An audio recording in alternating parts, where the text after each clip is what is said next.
Oh, hey, before you start recording. It just hit recording. It's fine. What's Okay. on?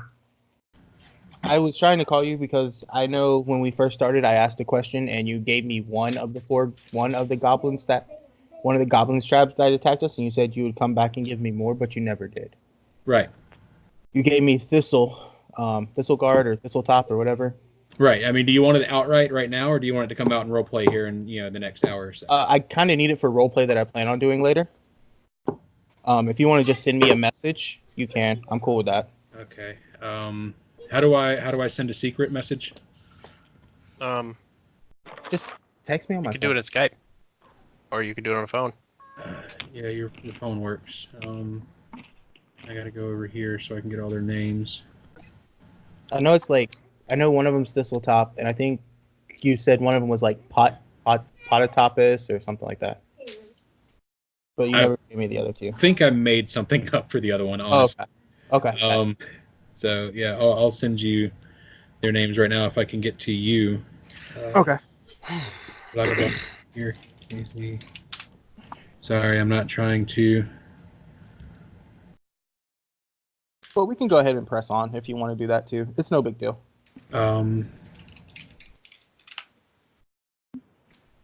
Okay, so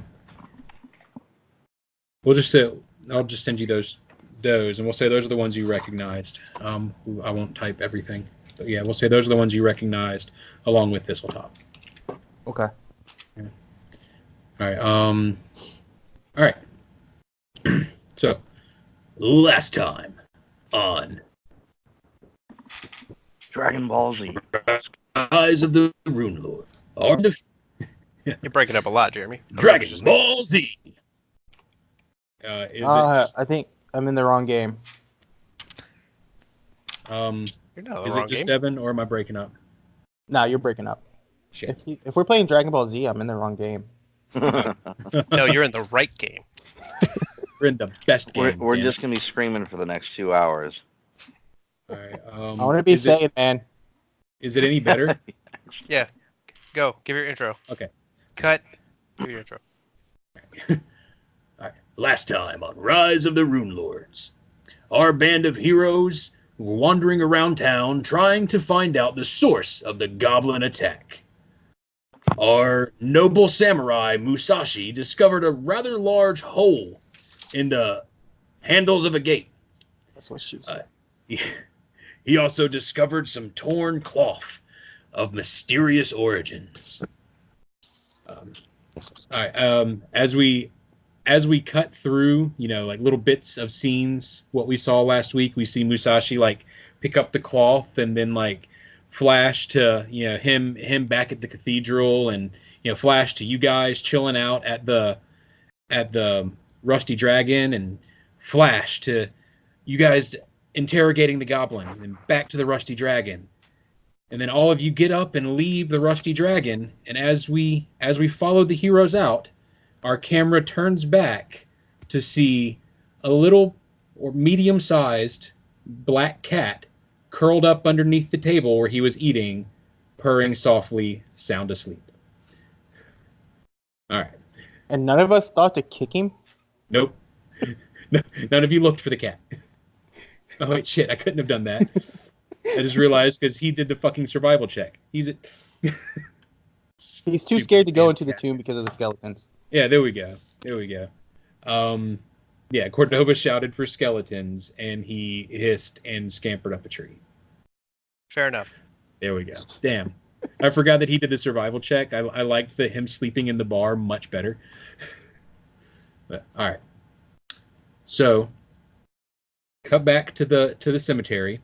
Cordova has reached in and pushed his way in between the two stone doors that are cracked open, just enough for him to peer inside. And inside, he sees two human skeletons standing on either side of the crypt with swords, or one sword in their hands. He also sees a small pile of cloth over in one corner, right over here. I didn't have an icon for that. And unfortunately, the skeletons see him as well with his lighted mace as he's poking his head in the door. Sweet. Let's roll Nice. for initiative. We did that last time. Did yeah? We did do that last time. You should have the initiative numbers. I do. Okay. Before you do anything else, I need to roll for initiative a second time because of temporal celerity. Okay. For you guys, what this does is whenever I roll for initiative, I can roll twice and take either result. I didn't realize I had that last time. I rolled like a 6. So I'm going to go ahead and roll that again. That is a +4 for a 17. Okay, Nice. 17. All right. So do we know that the skeleton did Corvosa tell us? Yeah, I does shouted back. Corvosa. Okay. Skeleton Cordova. has a free action. What is his name? Cordova. I'm sorry. It's on Yeah. the screen. All right. Oh, it is. I need to zoom in. Hey, Jeremy, I wanted to ask you another question. What's our deal with bottle caps? Where do we stand on that? Well, I guess I'll have to repeat this when Bennett comes back. But following this battle, the end of the first night, I was going to give everybody one. Okay. Shouldn't we have one to start with? Hey, I think it would be a good idea to track that on the inventory sheet. Maybe make a adjustment on that. I mean, Well, that can was the track one that that on I was here. going to give everybody Okay. to start with. Like, rather than have it for, those first few battles, like, get it as a reward for the first night, essentially. That's what I was thinking. Okay. Cool. All Yeah, right. we're gonna receive what for the first time? Bottle caps. Bottle We'll cap. go Bottle into it. caps. Yeah, they're really Yes. cool. A bottle cap. It's got a couple of features really, but the main one that people are going to use it for is you can roll a dice twice and take the better of the results. Like if you're coming up for anything in which you're going to need to roll the die, and you're worried about the potential outcome, you can say, I'm going to use my bottle cap and roll the dice twice and take the better result. Hey, or I don't like if you want to do that way, you can. But another podcast I do, they take their bottle cap, and if they roll, and they say they don't like their roll, and they're like, "Hey, I'm going to use a bottle cap," it's a +4. But if they say they're going to use a bottle cap before they roll, they give them a +8. I don't know, whichever way y'all want to go. It's whatever. Okay. But I thought that was cool. There were I'll say I won't do We can get into it later, dude. Let's get that, started. but we'll go with if you use 2 bottle caps, you can retroactively re-roll a die. We'll say that. Okay. All Okay. right. Anyways, So that's why I'm saying you need to make a list of house rules, but let's press because I know you're right. I'm wrong. You told me so. All right. First in the initiative order is skeleton number 1. Oh, you bastard. Yeah, I'm sorry. He is going to move forward towards the door. So that's 10, 15. He's going to stop right there, right in the doorway. All right. And he's going to attack. Are we treating the door as opened? The door is partially opened. The door is cracked open. I'm going to give you Cover? cover. I think it's a AC +8 +2 to AC. Okay. Something like that. Sure. So let's go. So I'm sorry. Where's this weapon? Here we go. Okay, that is a 14 to hit. Hits. 14 hits. Yep. All right. He lashes out at you with a broken scimitar and hits you for 4 damage. I'm dead. You're dead. No, I'm kidding. Okay. I'm gonna say, like, I really didn't. Well, need you to damn, take a this is a hit. short game. But I'm almost dead. All right. All right. Skeleton number 2 is next, and he's going to cross the room over to here. There we go. And that is going to be the end of his action, actually. Next is, what'd you say yours was when you re-rolled, Devin? It was a 17? Use the initiative tracker. Yeah, I've got it. I just had to put it in there. Next up is Musashi. And you can move through a Friendly. friendly square. Hmm. I'll say if Cordova allows it as your action, I will let you take a standard action to pull Cordova back and take his place. But that would be you would move and then your standard actions. That would be your full turn. So you wouldn't get an attack. Right. But Yeah, you so I could yank him put out of the yourself in way. his place. Yeah. Uh, But that's up to you. That's up to your character arc. I thought that kind of Do option these might doors? work. Do the doors open out or in? In. In. Okay, it's a standard action to open a door, which would incur an attack. So if you push that door to the left over there open, would it push that guy out of the way?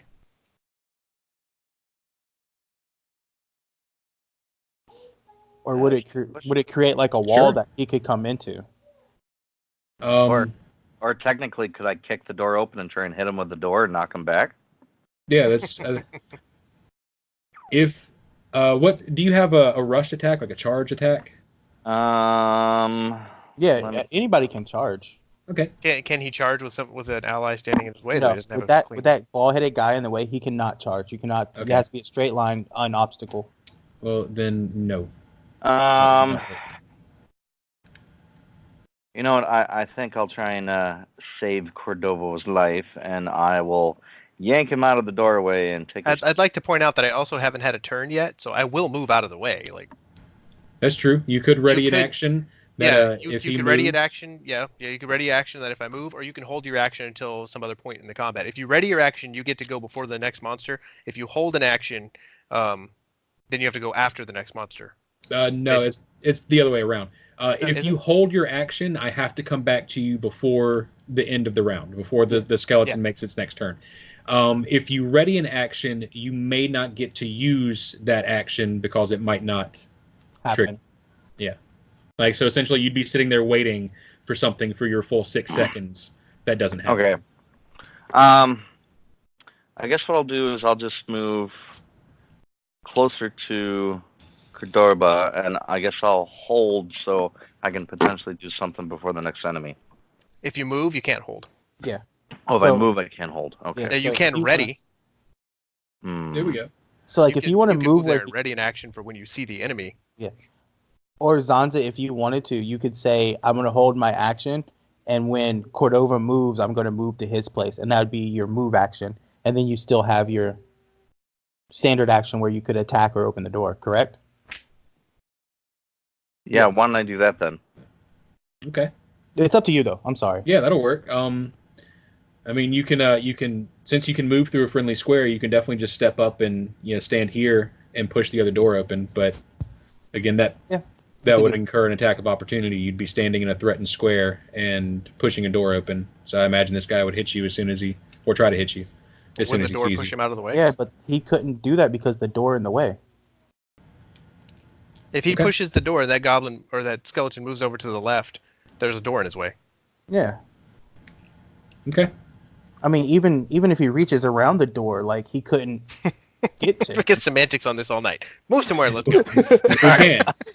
I will rule that he'll get the same benefit that Cordova got of cover. Okay. And we'll get the attack of opportunity. All right, then, That's like then Stretch I'll, Armstrong.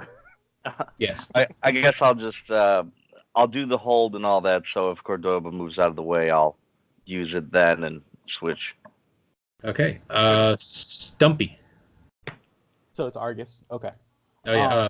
It's, the next is Stumpy is. I'm sorry. Stumpy is the horse. So next, you can do something with a horse, or we can move to Cordova. I'll actually move the horse kind of over this way around the corner. Good. All right. Tell him to hold. Hmm? Tell him to wait. Oh, to wait? Yeah.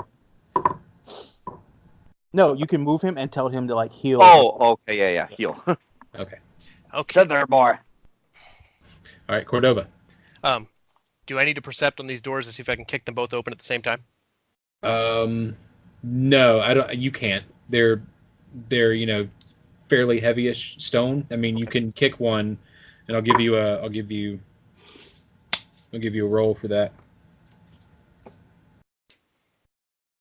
If you want to do that, strength roll. Yes, I do want to do that.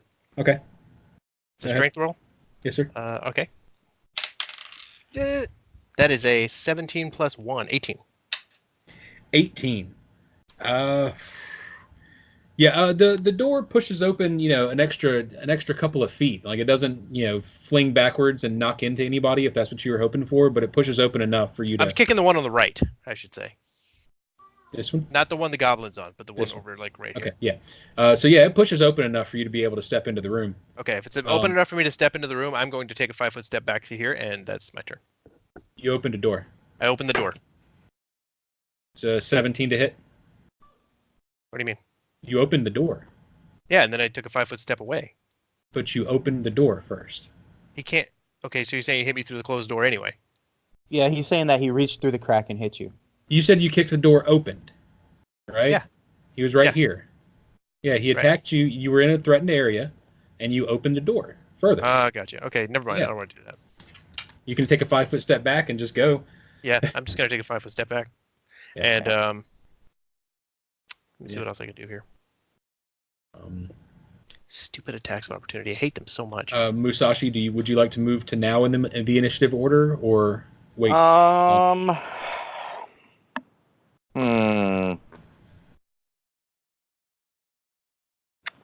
How about I'll wait. Let's hope that Baldy can get out of the way and I can charge the door maybe. Okay. Okay. You know what? Instead of taking a 5-foot step back, Jeremy, I'm just gonna full withdraw back here. That'll be my turn. Okay, that's fair. Ben is next, but he's not available. Then is Sheriff Bellor right here, and he is actually Man, did I going roll to shitty? do what? Did I Yeah, roll you rolled a 15. Oh wow. Yeah. This guy had a 16. So he's actually going to step in, and he's going to, as he stepped, he drew his longsword, and he's going to swing. That is 19, actually, which is a critical threat. So I didn't intend for him to kill anybody. He's pulling a Musashi. Okay. That is 11 to confirm, which does not confirm. Okay, so it's just max damage with his longsword. Casey, what's damage on a longsword? I think it's a 1d8, but give me 1 second. I can look it up. 1d8. Okay. Yeah, I think so. It's max damage, so that would be 11 points of damage. 11 minus 5. Hang on. Let me look it up so I can tell you right. Okay. Longsword, you say? Yes. It's a 1d8. Okay, 1d8. So that is 19, 20. 11 points of damage, and he swung through and crushed this skeleton. Yeah, Sheriff Hemlock. Yeah. He may not be the brightest, but he can kill it. Let's go. What do we got? All right. Next up is Stompy and Argus. Okay, so Argus is going to look at Stumpy and tell him to hold and to guard the door when we move in.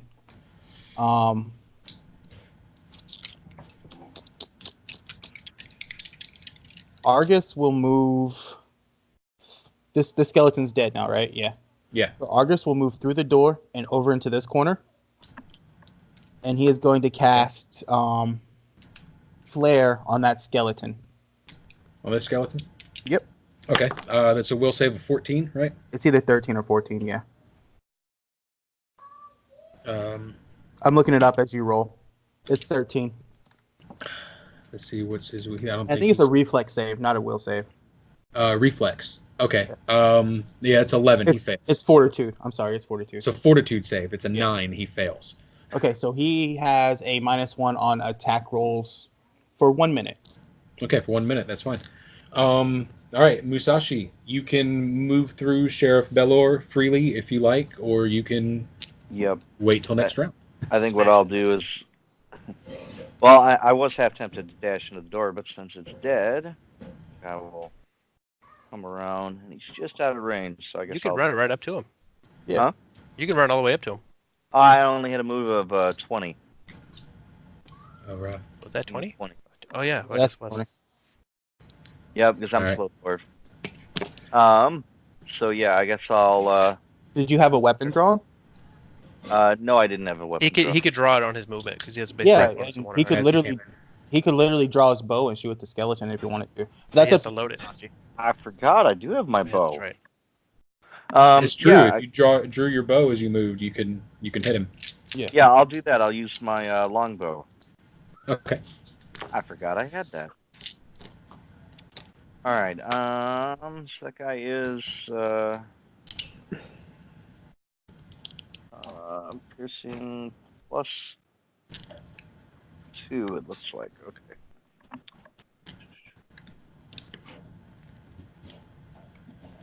D20 plus.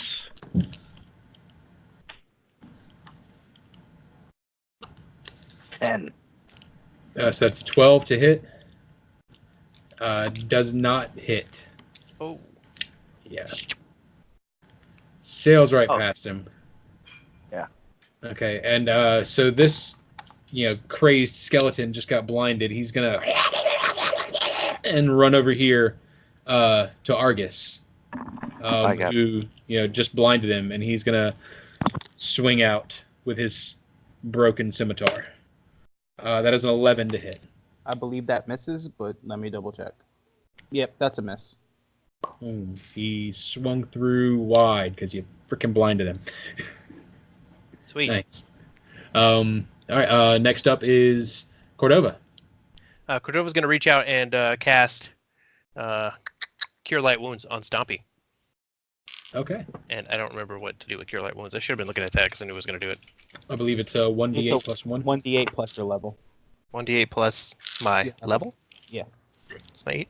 By the way, have any of you guys ever tried 8. Interstellar beer? Yes, it's really good. Yes, it's Casey, I rolled a freaking 7 amazing. for an You 8. rolled a 7 for an 8. Awesome. Yeah, so Stompy should be full. Close to it. Sweet. Get some good health. And that's my turn. I'm gonna stay right there. All right. Next up is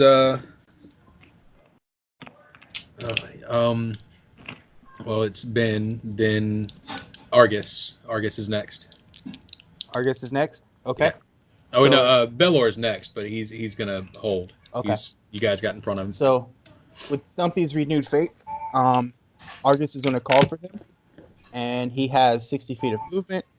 So he's going to move. He can move onto that X right there, where that dead one is. Yeah, he can stand Well, on those bones. Since he has 60 feet, he can move here and then move here and then come around, right? Without getting an attack of opportunity. You said here and here. Nobody can tell what you're pointing Okay. at. So he could move into the room, go Yeah. go You're around, talking about move right here. go around like this, Yeah, he could. and not get the attack of opportunity, right? Right. So that's what he's going to do. He's going to end up on this side of the skeleton. He gets his flanking bonus. So what is that again? +2. Plus So 2 you're to hit, right? 2 hit. Yeah. Yay. So it's 2 talons, 2 natural attacks.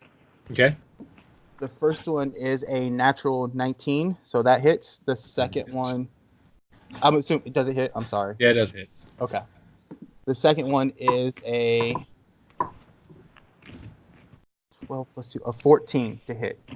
14 does not hit. 14 does not hit. No. So that is max damage at 6 points on 1 talon. 6 points. Okay. Yeah, you see him kind of jerk forward just a little bit, but I don't know if that hurt him very much. Okay. Now it's Argus's turn, right? Yeah, now it's Argus's turn. So Argus is going to draw his scimitar as his move action. Mhm. And it's a really pretty scimitar. And he's going to swing and attack the skeleton. That is a 16 plus 2. That's an 18 to hit. You don't get the flanking bonus. No, I don't. So it's a So 16. I have a plus 2 for my attack bonus. Okay, fair enough. So- Yeah, that hits. So 18 16 hits. So that's yeah, a 16 1 hits anyway. That's a 1d6 plus 2. So that is 4 plus 2. That's 6 points of damage. All right. Again, you see the scimitar. It seems like it just kind of bounces off his bone a little bit. Maybe you get a little chip. Argus wants to roll a perception for the room. See if there's like anything that he can see like missing or disturbed because we're in a coffin. Like, why did they come in here? Can I do that? Yeah, sure. Okay, that is a 13. And perception. That's my best skill. Where are you at? So Hopefully I'm not crunching in everyone's ear. that is a 21. You notice that one of these coffins is slightly, or one of these sarcophaguses is slightly disturbed. Okay. One of them has been messed with, opened a little bit. And then can Can't I tell roll? if there's anything missing, Okay. but And then can I roll a survival to tell like if it was just goblins that came through here, or if anything else like for destruction, footsteps, or anything like that, or if you remember from the last session, Cthulhu, before he scampered up the tree, actually saw 7 sets of prints, okay. 6 goblins and 1 medium humanoid. So with my perception check, does it show like any other thing disturbed besides that one? Like Not okay. really. I mean, like Okay. there's well, there's the other 2 sarcophaguses. Like, I mean, they're obviously disturbed because the skeletons came from there, Yeah. but like not like weird disturbed. Like, you know what I mean? If it makes sense. Like, there's one that's been opened slightly, but you can't tell if there's anything missing from it or not yet. The other 2 are like broken, like the skeletons broke out of there. Okay. Cool. That's Yeah, what I was. sorry. Okay. Yeah. Thank you, sir. No, you're fine. And you, with that perception, you also noticed the pile of rags over in the corner. Okay. Okay. All right, Musashi. All right, so I guess I'm going to draw my katana, if that is all right. So I'm not going anywhere. You drop your longbow on the ground, I assume. Yeah, more than likely. And then I'll take a swing at him. So that'd be a +4. Okay. Let's see if I actually type it correctly this time.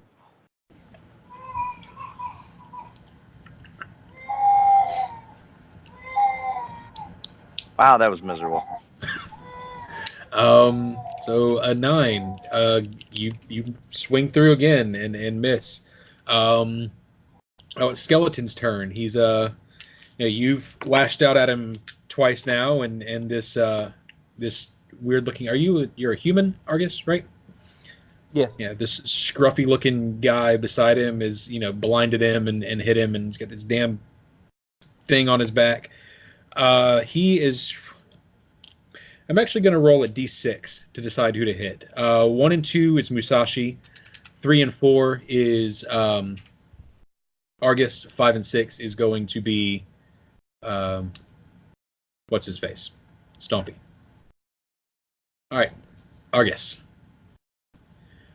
He swings out at Argus with his broken scimitar again, and an 8 to hit. Misses wildly. All right, we're back down to Cordova. Back down to Cordova? Okay. Or back around to Cordova. Did Hemlock get his turn? Well, Hemlock stayed out of last round. Yeah, he got scared. He's a little bitch. Oh no, he's just I mean, you guys are up in front of him. He seems you've got this under control. Cordova shouts, "How are you guys on health?" I have no idea. Cure the skeleton. Fine. Argus screams back, "Cure the skeleton!" If I get within range of the skeleton, I could die. Should be curing myself. I'm a bit down, but okay. Let's see. Okay, what I'm gonna do, Jeremy? I'm gonna run down to here. Okay. And I'm going to use command. So you have to do a will save. No, it won't work. It won't work. Undead or mindless. They have no intelligence. Yeah. Do they have to use command? Yes. It's a mind affecting ability. It won't work on undead. I want to argue that. Okay. I'll stay up here then. Fuck. God, I hate playing mages. Yourself? They're so useless at the beginning. I know, that's how I feel right now. All right. Hold on. I'm not done. Okay. I'm gonna figure something out.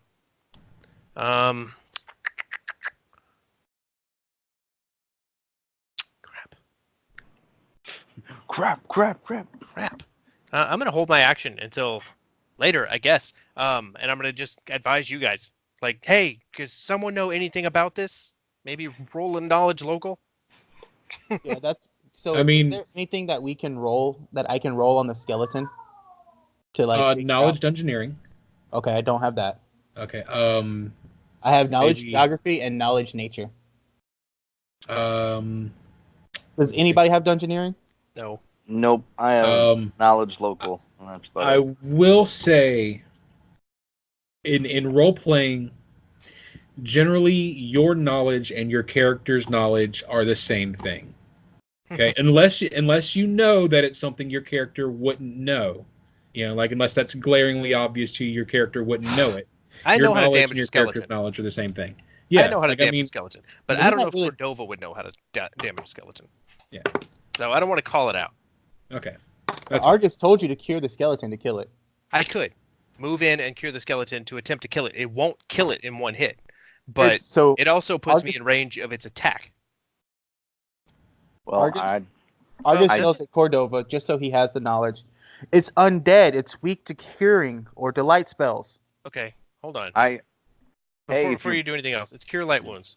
It doesn't. It has a range on it, doesn't it? It's Yeah, not a touch like spell. 25 feet. Okay, shit. I'm thinking it was a touch spell. I'm gonna do that. I'm I'm making gonna sure it's say- 25 feet. Hang on. if you're banged up pretty bad, I still have No, those it's cure touch. potions.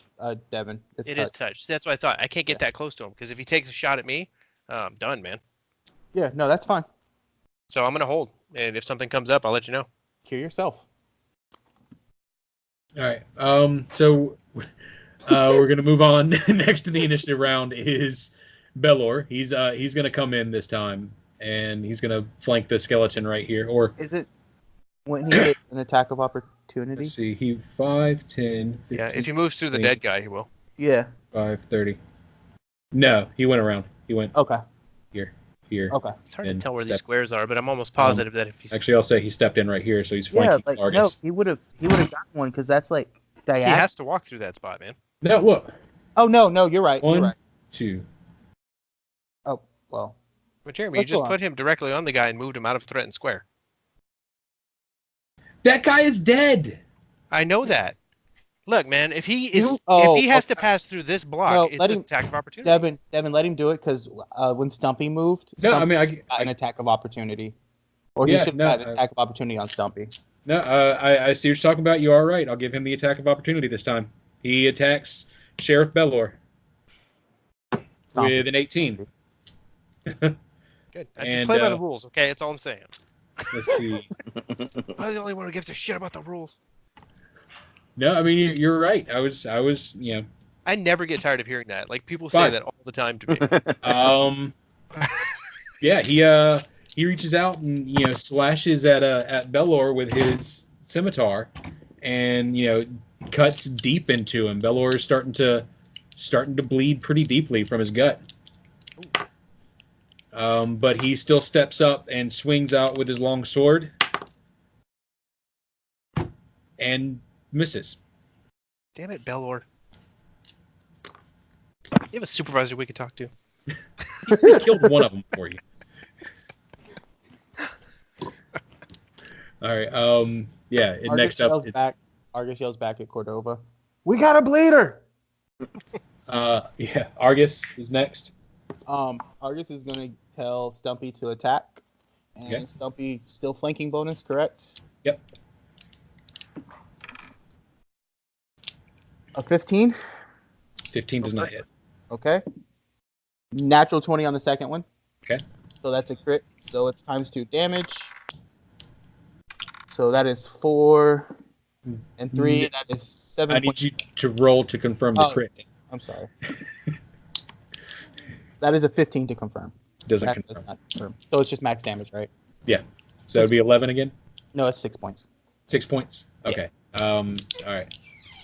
My cat link says hi. I'm gonna turn off my camera here in a second. All right. So yeah, you hit him.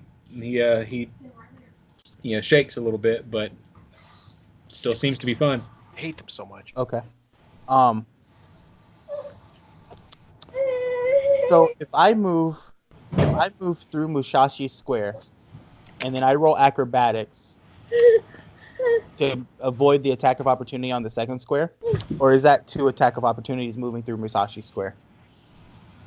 Like if I move straight to where I'm at to here. Yeah, you would incur an attack of opportunity, Okay. because you'd be crossing through multiple threatened squares. But I could roll acrobatics to dodge it, correct? Yeah. Sure. I don't know if you can roll 3 in a row to avoid it. I don't know if the rules work that way, but I mean, if you can successfully do it, we'll let you do it this time, and then look at the rules No, later. If the skeleton chooses to take the attack of opportunity, he would roll acrobatics. Oh, and actually, if he passes, already then took one that's this it. turn. Oh, he already took one. Okay. Yeah, he did. Yeah. So 5, 10, 15. Okay, so I'm going to move right here next to Baylor. Mm-hmm. And I'm going to cast Cure Light Wounds on him. Okay. So that's a D8 plus caster level, right? Yes. Where's my D8? That is a 7 plus 1, which is 8. All right. Yeah. You heal him back to full health. His gut wound seems to knit up right in front of you. It's weird. Weird. Did it repair his Weird. clothes too? Magical. Did it repair his clothes? Yeah, it repairs clothes. He's got like that Superman spandex that like heals with his body. I should have used that on the skeleton. And then can I detect magic, or because that's an Orson, does it count?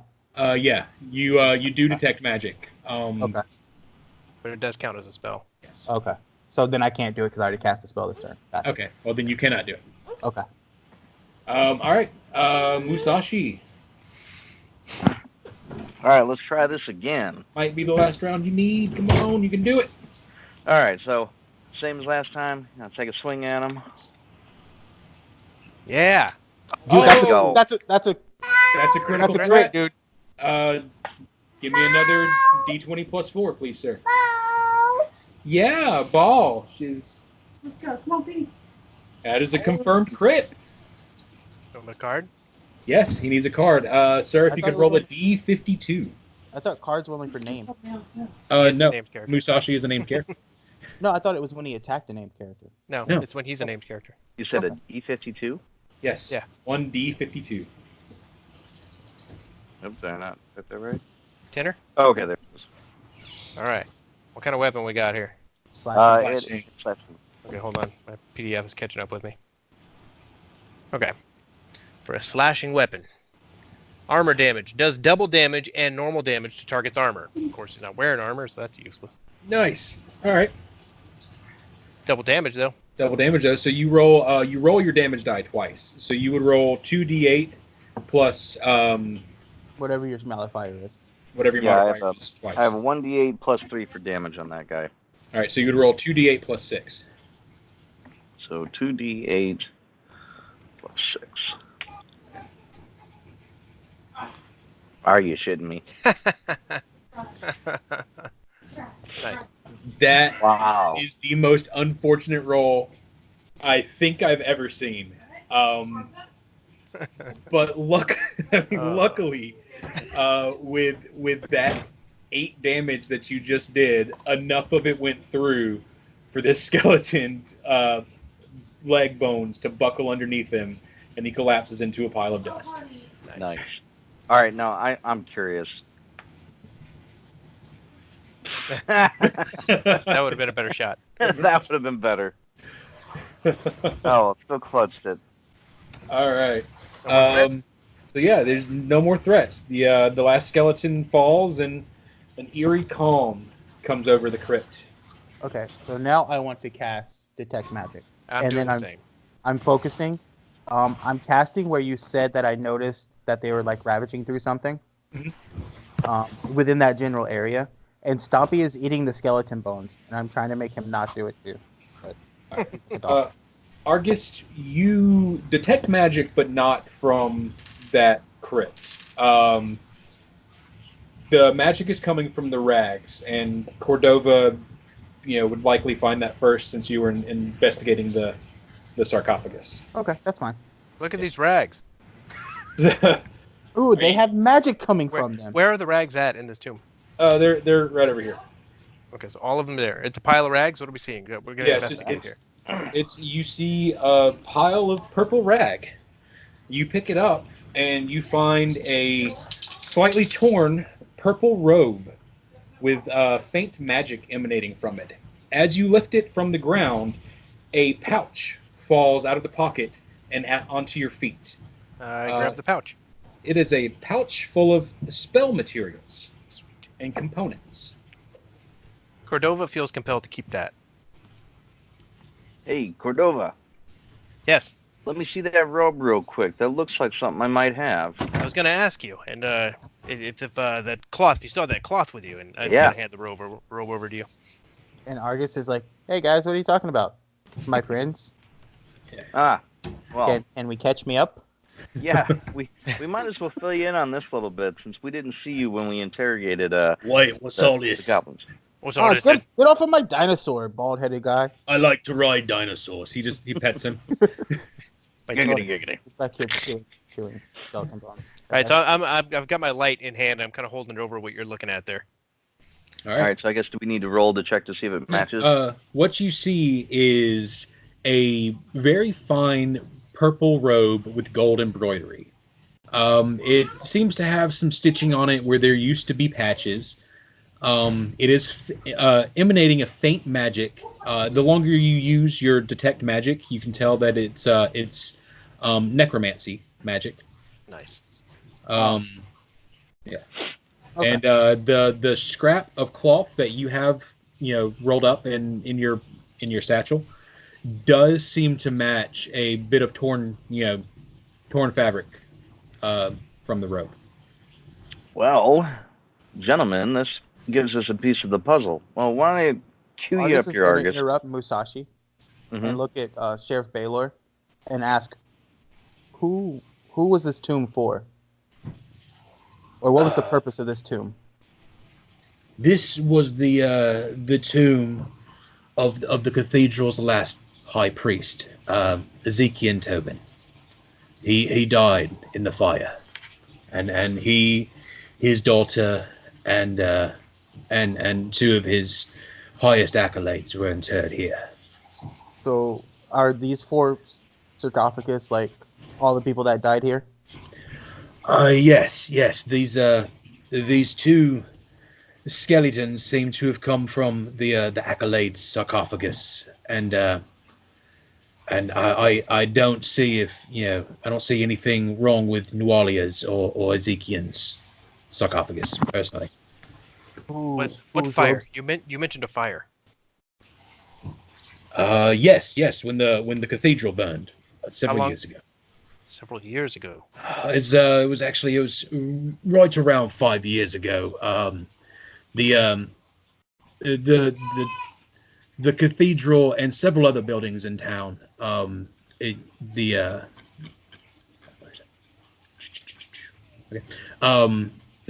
The North Coast Stables, the White Deer Inn, which owned by my brother, and 3 homes in the nearby area, and of course the cathedral. The cathedral seemed to be the starting point of the fire. Were these fires also started by the goblins? Was there a raid that time too? No, sir. No, this had nothing to do with the goblins. It was it just seemed to be some sort of freak accident. The fire started back in the bedrooms of the cathedral where where the accolades and Tobin and Nualia and everybody slept, and spread through the cathedral and out into the town. So, did y'all tell us why we were coming to this tomb? I can't remember. There was magic in here, Okay. and then we saw the footprints and some And human because prints they- and goblin prints. Because they were going to the boneyard, right? Right. And the footprints did lead straight up to this tomb. Okay. Cool. So can I roll a perception check to see if, besides the 2 that were broken out, Sheriff Baylor, do you know whose robes these might have belonged to? No, I'm not personally. I mean, there's some fine robes, and I said before, based on the stitching and the embroidery, it looks like it was made by Verna. But she sells lots of fabrics. I can tell you it does seem to be of somebody of higher standing, somebody with a little more money to spend on extravagance. I want to check because these 2 sarcophagus was where the skeletons came out of. Right. I want to check this sarcophagus and this one and see if anything was messed with there.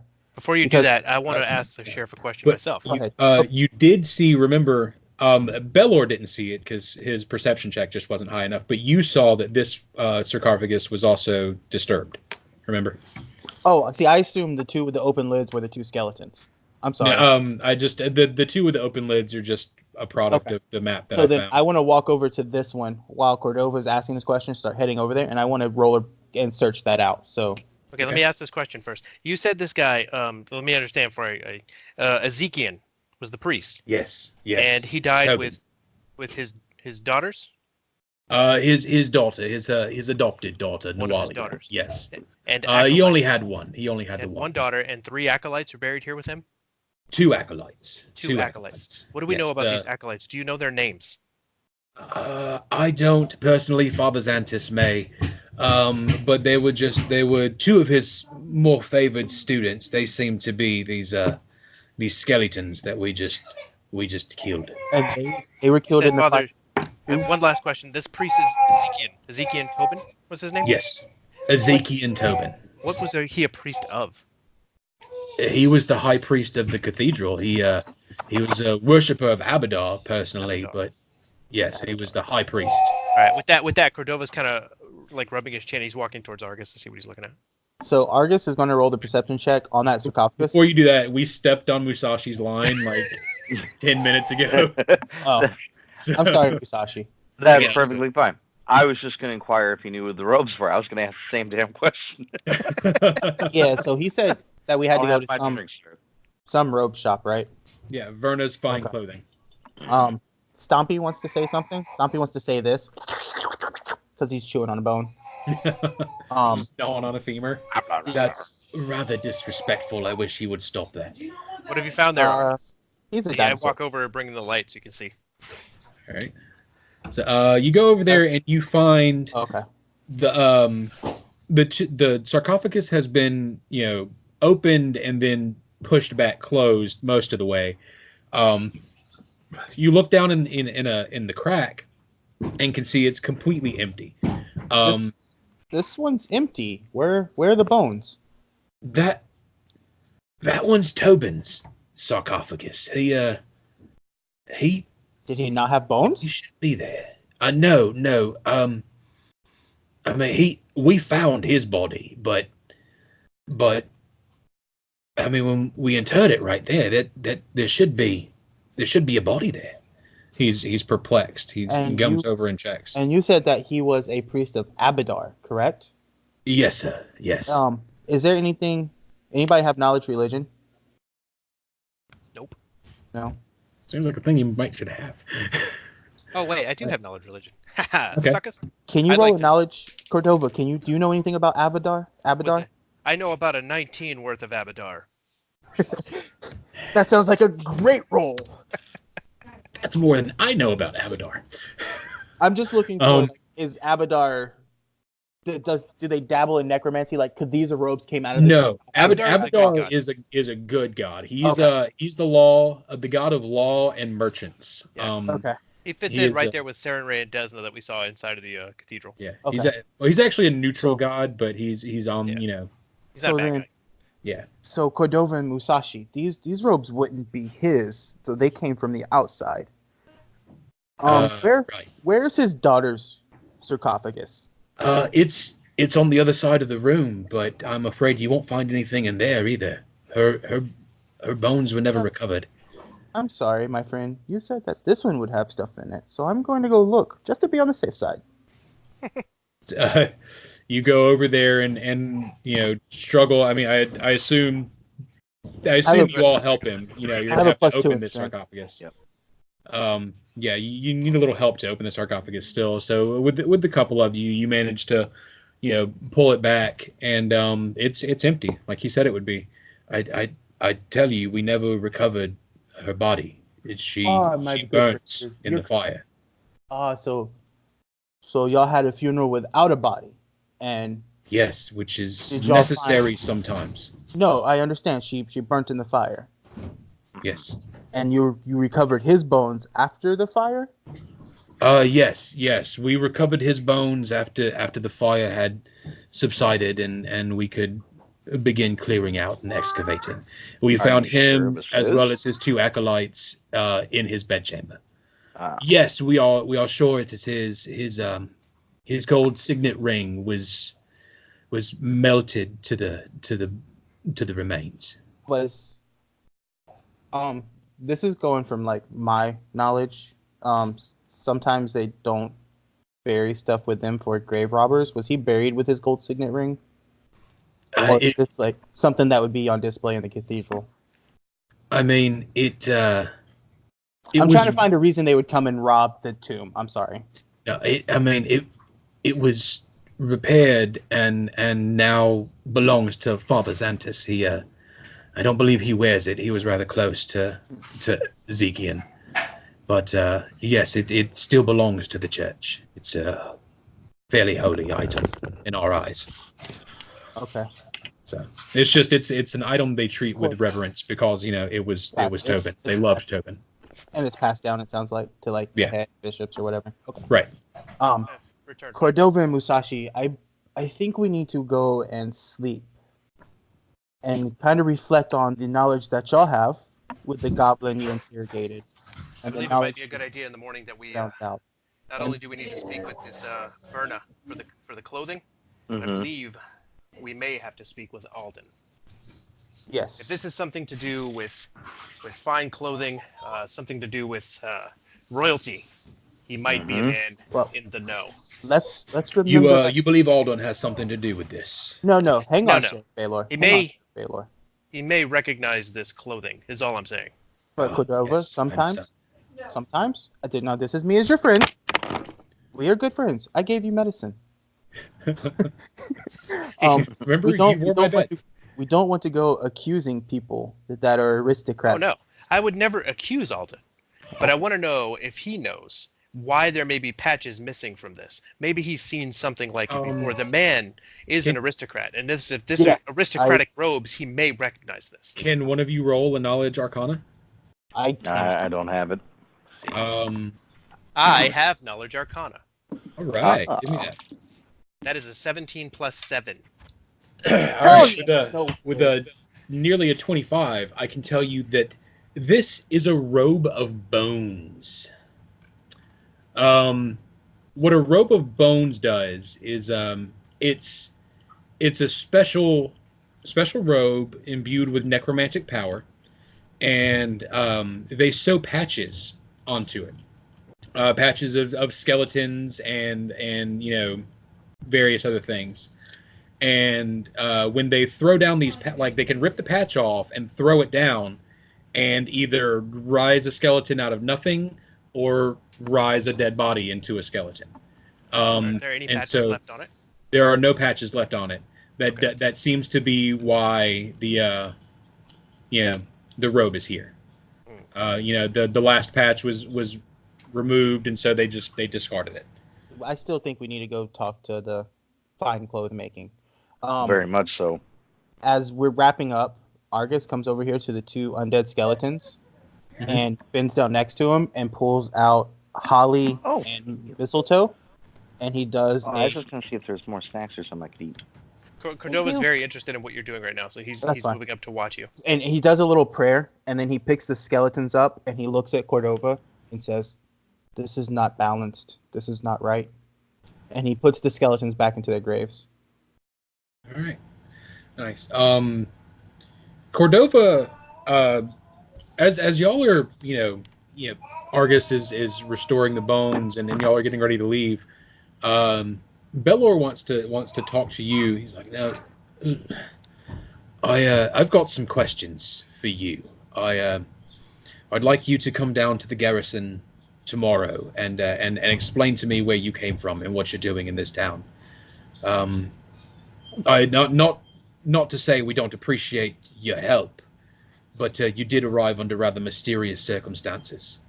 Sheriff Baylor, do you still have the goblin? Yes. He's Do you mind if I accompany Cordova so I can speak to the goblin?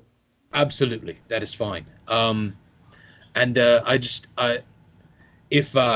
If you need supplies, and he's looking at you particularly, Cordova, he's like, "Look, you can come down to the garrison and stock up a little bit within reason. Sure, yes. And I don't want you to think I distrust you, but Sheriff, I have given you no reason to trust me outside of these combats. I need to find some answers myself, and I will come and see you tomorrow. We may be long overdue for a talk, I'll admit. Yes. And Sir, I don't believe I caught your name earlier. You're the one who tortured the poor goblin.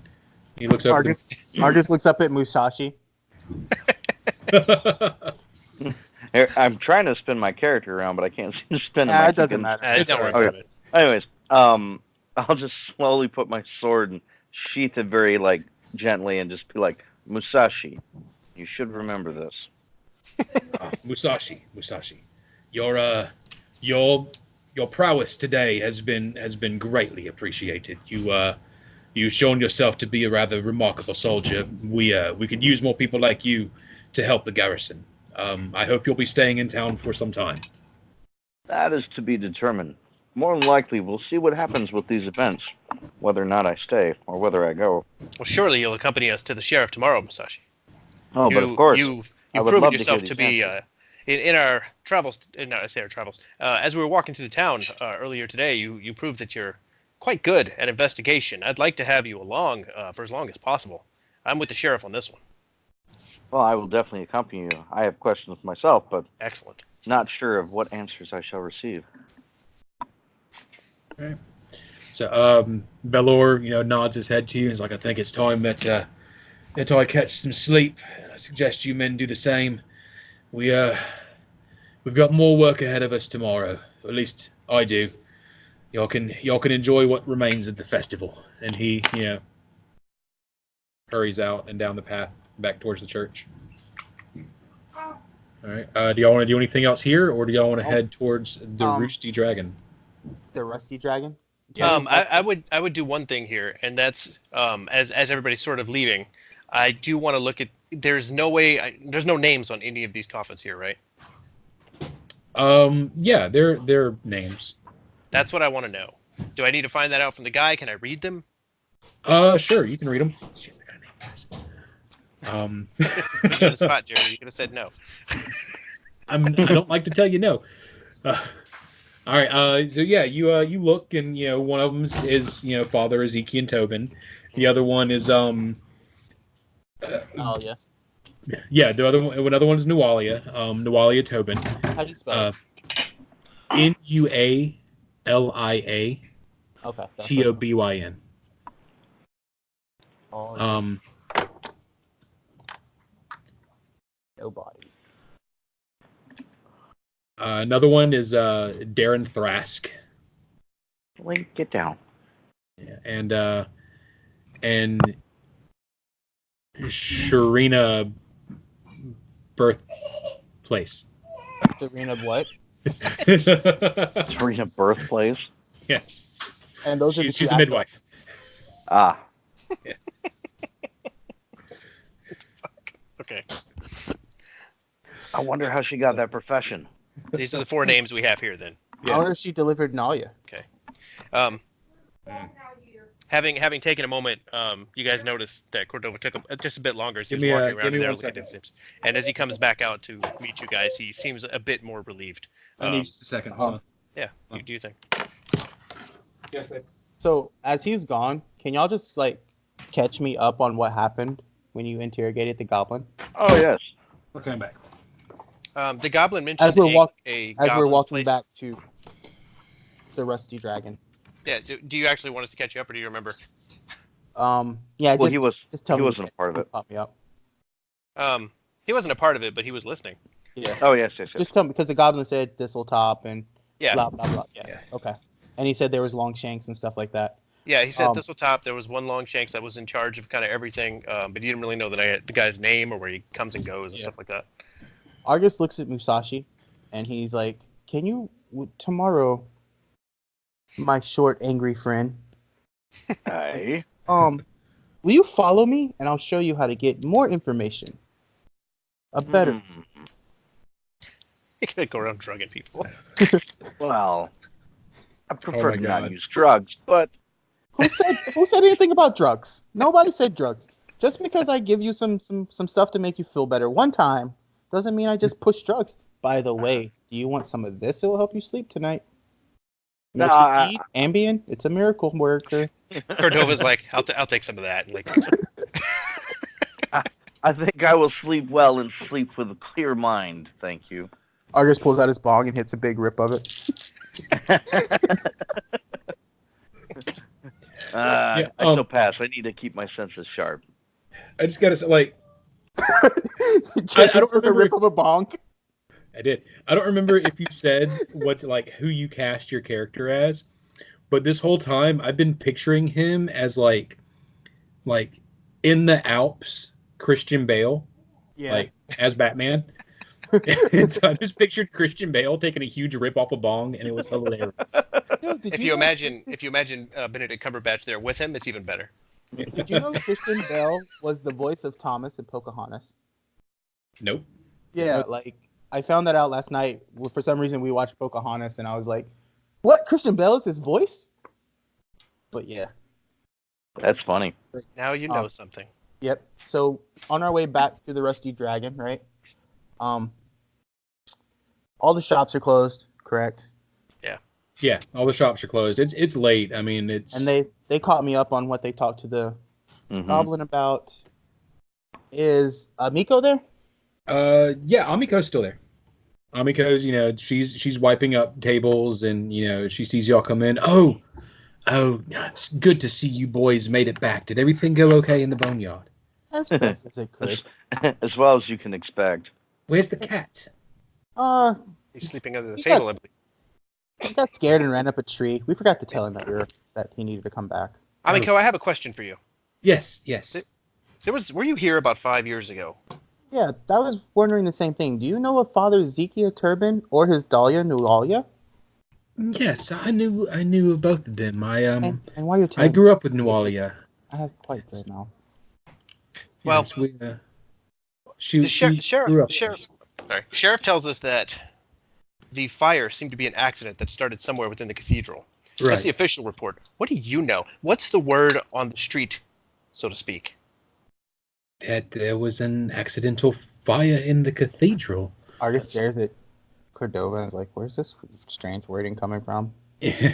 She looks at you. She's like, I mean, it's that there was an accidental fire in the cathedral. It is very tragic. Many lives were lost, including Ezekiel and Nualia. So he's like, I'm very sorry for your loss. I just wanted to be sure there wasn't more to the story. And they never... not that we're aware of. A few other buildings burned. If that's what you're looking for. And Sheriff Baylor told us that y'all never found Nualia's body. Right. Nualia was never recovered. But you found bones from Father Ezekiel. Is it okay if I call him Ezekiel? Ezekiel. And yes, Ezekiel. that's fine. I wrote Ezekiel. Okay. And then his acolytes. You found bones from them, but not... We did, but the hottest point of the blaze seemed to be in the residential area of the church, and I mean many things were reduced just to ash. Y'all think it was started by an accident? Right. Okay. Anything else happened that day that might have stood out? That day, no. I mean that was a very bad year here in Sandpoint, but that day was like many others. Oh, did you ever bring me my drink? Drink. She points over at the tap and she's like, if you're thirsty, I mean, just grab a cup. It's we're closed down, and I mean, I've already given you boys a room for the night, so if I have free roam, I'm just gonna grab some myself. Jeremy, to myself here, without asking her, can I roll a knowledge history on that year in Sandpoint that you said was bad? Yeah, sure. Oh crap die. That is a 16 plus 7. If that's not high enough, I can roll again because I have that ability. Go ahead and roll again. I want to know how much I can tell you. 17 plus 7. Okay. Bad at math. That year, I mean, you vaguely know this because of just stories that have been passed down. That year was the year you were heading back to. You know that that was where your mission was going to take place, was that year. Sure. And it was known to many locals in the Verisian area as the Late Unpleasantness. So that's what it would be known to me.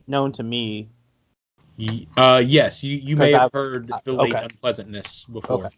Yes. And how much do I know about this late unpleasantness? Just that it was a tragic time. You know, a lot of people died from various different things. It was just a tragic, bad year in Varissia. And they just chalk it up to bad luck? Yes. Interesting. So Argus pours him a drink, grabs Mushashi a drink, and grabs Cordovas a drink that's not 60% head. It's actually a really nicely poured beer. And sits down and he looks at Cordova or Cordos. Yeah, Cordova. Okay. Cordova Supernova, you got it. So my friend, you came to this town on a very, very bad day, talking about very, very bad omens. Tell me a bit about yourself. Cordova's gonna take the beer and he's gonna take a big drink from it. Like he doesn't seem to care what it tastes like right now. Yeah. And by the way, Amiko stopped wiping down tables and she sat down with you guys. Says, There you go, my drink. after a moment, Cordova, he looks over to Argus. He's like, I'm not sure what I can and can't tell you just yet. Believe me, I wish I could. I can tell you this. I've come from very far away. It was a very arduous journey, and I need to find some sort of guidance. Argus, when you saw me cast those cure spells today, when you saw me use the light, the command spell on that goblin, the time I stopped the chicken by pointing at it, it was flying towards the cat's face. I've never done those things before. You mean... How do you know of these things? You mean you've gotten magic for the first time at this point in your life? I can't explain it. And he pulls out that pouch he found and he drops it on the table and it kind of opens up and some of the crap that's in it falls out. And this is a spellcasting pouch. It has a bunch of little different, spellcasting tools in it. And he's like, I was drawn to this. And Argus lifts up his, and Argus's is a little bit of a different one. He has a spellcasting pouch, but in his it's like feathers and claws and scales and stuff like that to help him cast. More nature based. He's like, yeah. I have one too. It helps me. It allows me to do my spells. Right. I understand what it's for, but I don't know why I was compelled to do this. I don't understand why I'm able to do these things now. And I don't want to say too much. There could be serious ramifications if I screw this up. And he goes to grab the pouch back off the table, and like you saw before, he glitches and he reaches down and grabs it instantly. In one hand, is 1 second it's here and then it's there, right? Okay. And to explain that, if you guys, and Jeremy brought this up, Vanellope from Wreck-It Ralph. Yeah. That's how he moves, and it's periodically. He doesn't seem to notice it when he does it, but he does it, and he's got the pouch and he tucks it away, and he's like, I need to find answers in the morning before we go to see the sheriff. If you guys will give me the time, I need to go to the cathedral. I need to speak to this. What was his name? Father Xantus. I don't have him down here. Jeremy mentioned. Father Xantus. He's the high priest. Yes, I need to speak with him. I was drawn to the statues, Serenray, Desna, those sorts of things. I need to find out what's going on. So now, Amico. Yes. We had Father Ezekiel, who passed away, and then Father Xantus. How is Father Xantus? How is he put as a high bishop or whatever the high priests are called? He is very humble. He and Father Ezekiel were rather close. He was the top acolyte, and he seemed just the obvious candidate for high priests once we lost Father Tobin. He was just a top acolyte after the two that were buried with him? Yes, I'd say that, Well, not after the two. I'd say that he was on a level with those two and maybe half a dozen others. But he commanded more of a presence. He's a kind man. Looks after the children much in the same way Tobin did. He wasn't a rival to them by chance, was he? No, sir. No, sir. He was best friend nearly. Hmm. So They were of a similar age. It just happened that Father Xantus was later to come into the service of gods. Argus is going to down his beer, look at Cordova. Thank you for your chat. Hopefully we get to know more about each of us. And he looks at Musashi. He's like, I hope you're ready to learn a nicer way of doing things. And then he turns to Amiko and says, where's the room? And thank you. Yes, upstairs, rooms 2B and 2C. And he whispers, he bends down to Stompy and he whispers something in Druidic or Druic. And Stumpy goes over to the stairs and just lays there. Just crawls up under the stairs. Oh, shoot. I meant to do this. Sitting on the wrong map still. Yeah. So Stumpy is guarding basically he's guarding the stairs. All right. Boom. Cordova looks over at Musashi. He's like, I guess it's you and I tonight. What do you mean, you and I? I'm Sharing a not room. sharing a bed with you. Not a bed. I'm sure there's two. Don't be foolish. I would hope so, because I thought- I'm a bit portly for two of us. All right. Can you all see the map, by the We way? didn't get 4 rooms? Yeah. We had the map. No, They you gave get us 2 rooms. Oh, okay. Two rooms and 2 beds each. Oh, so as he's walking up the steps, he turns around and he's like, I don't mind the bug, Mick. What, mate? And then he just goes on. All right, then Cordova's like, okay, well, I guess I'm with him then. But he's going to lean into Amiko real quick, and he says, Amiko, one question. You've been here for a while. Do you recognize the name Aaron Serrana? Aaron Serrana. No, sir. I'm sorry. It's not a name that we've ever, or I'm familiar with. No. That's all right. Don't worry about it. We'll see you again in the morning, and he heads off. He's gonna go follow you up to bed. All right. Yeah. Cthulhu is already asleep on the foot of one bed, and you don't notice until you climb in, and you just kind of like he hisses at you, but you just snuggle up. Get comfortable. All right. Y'all never told me. Y'all can see the map, by the way, right? Yes. Yeah, yes. now we can. Okay. All right. So y'all go to sleep. In our game, we're going to do a level plus con bonus. I think that's the way that. Okay. Yeah. So that way you get a little more health back. All right, and y'all wake up. 1 point. Thanks. Oh, wait. Let's see what I got going on here then. Or is it con period?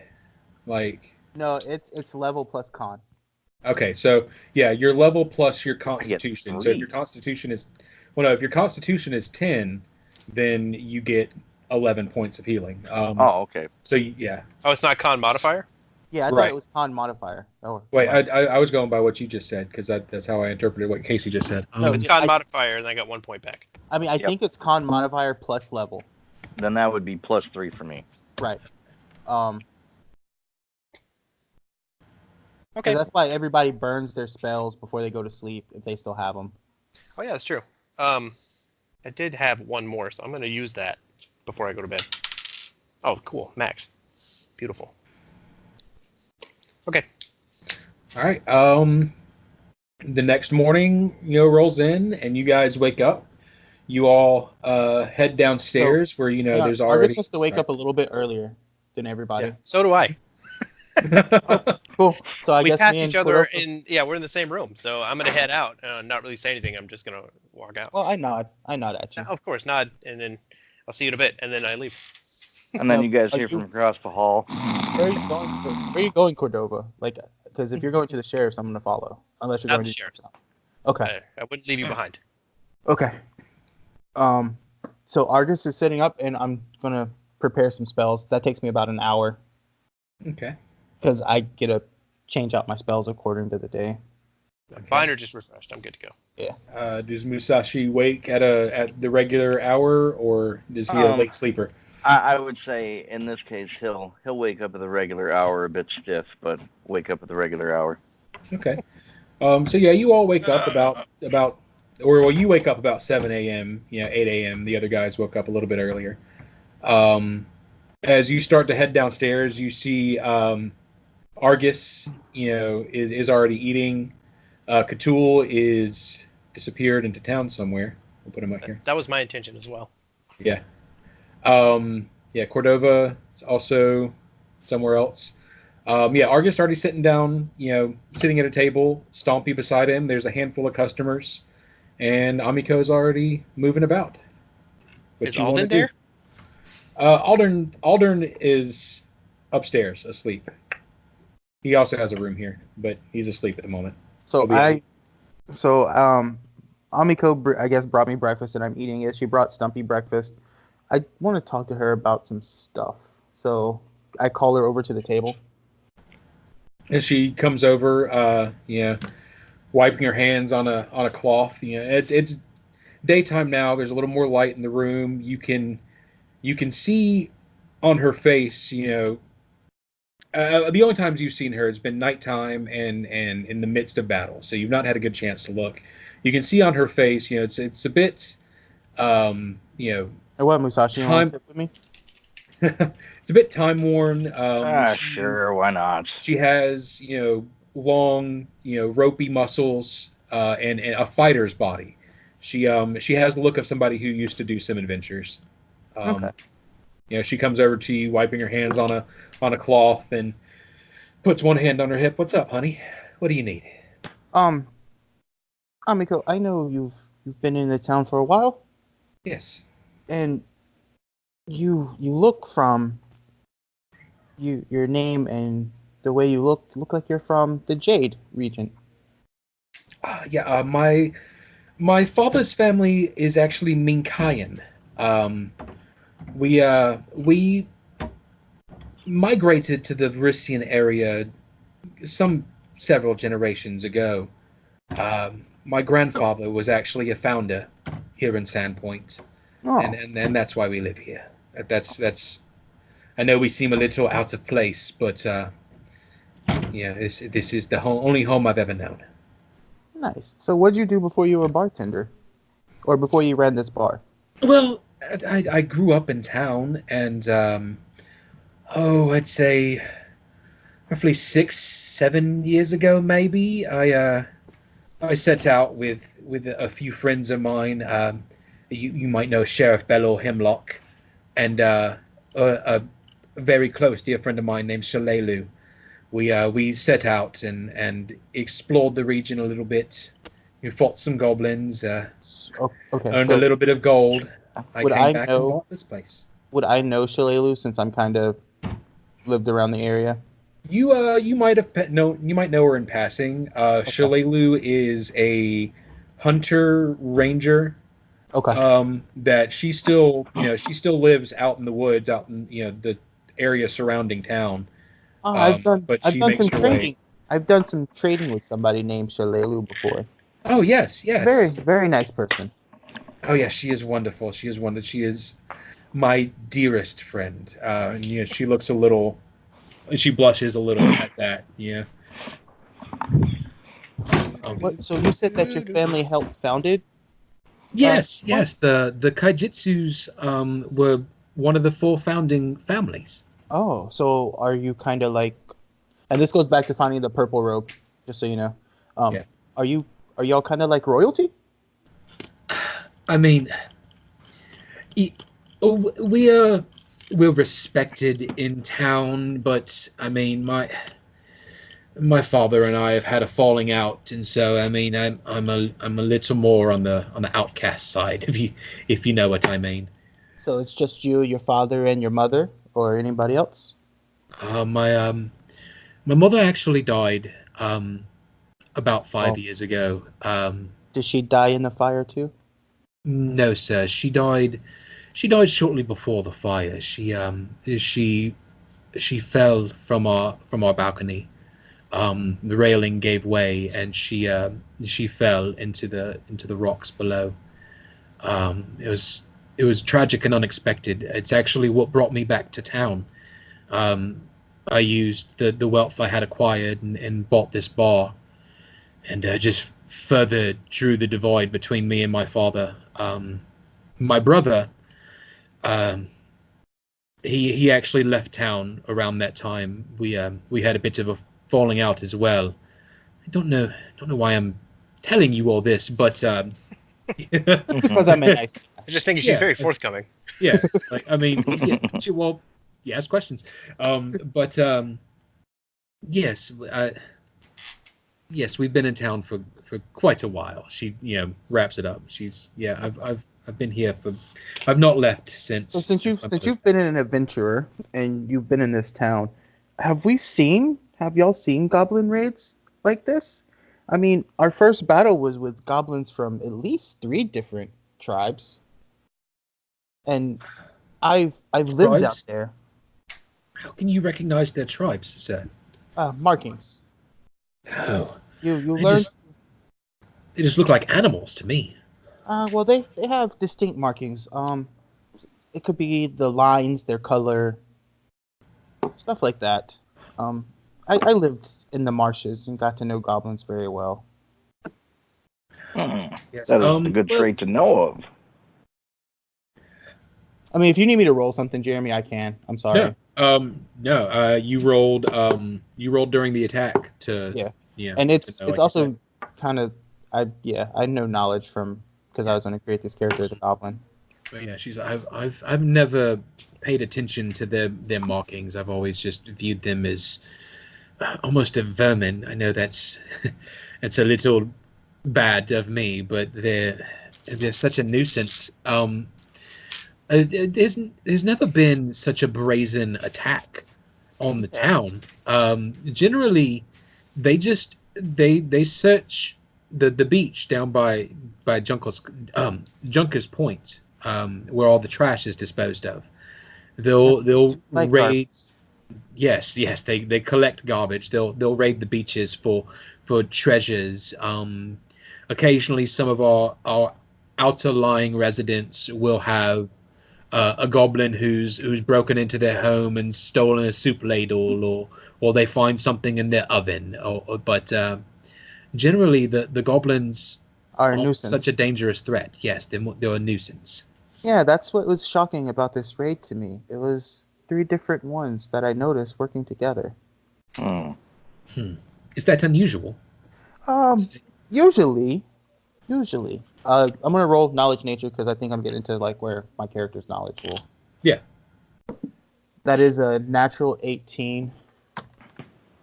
Goblin tribes. Okay. Yeah, you want me to add it together? Or you want to tell me because No, I'm it's saying- plus 6 with an 18. Yeah, it's easy. Goblin tribes hate each other. Yeah. Like they're all competing for the same resources, so they never work together. Disagreements are constant.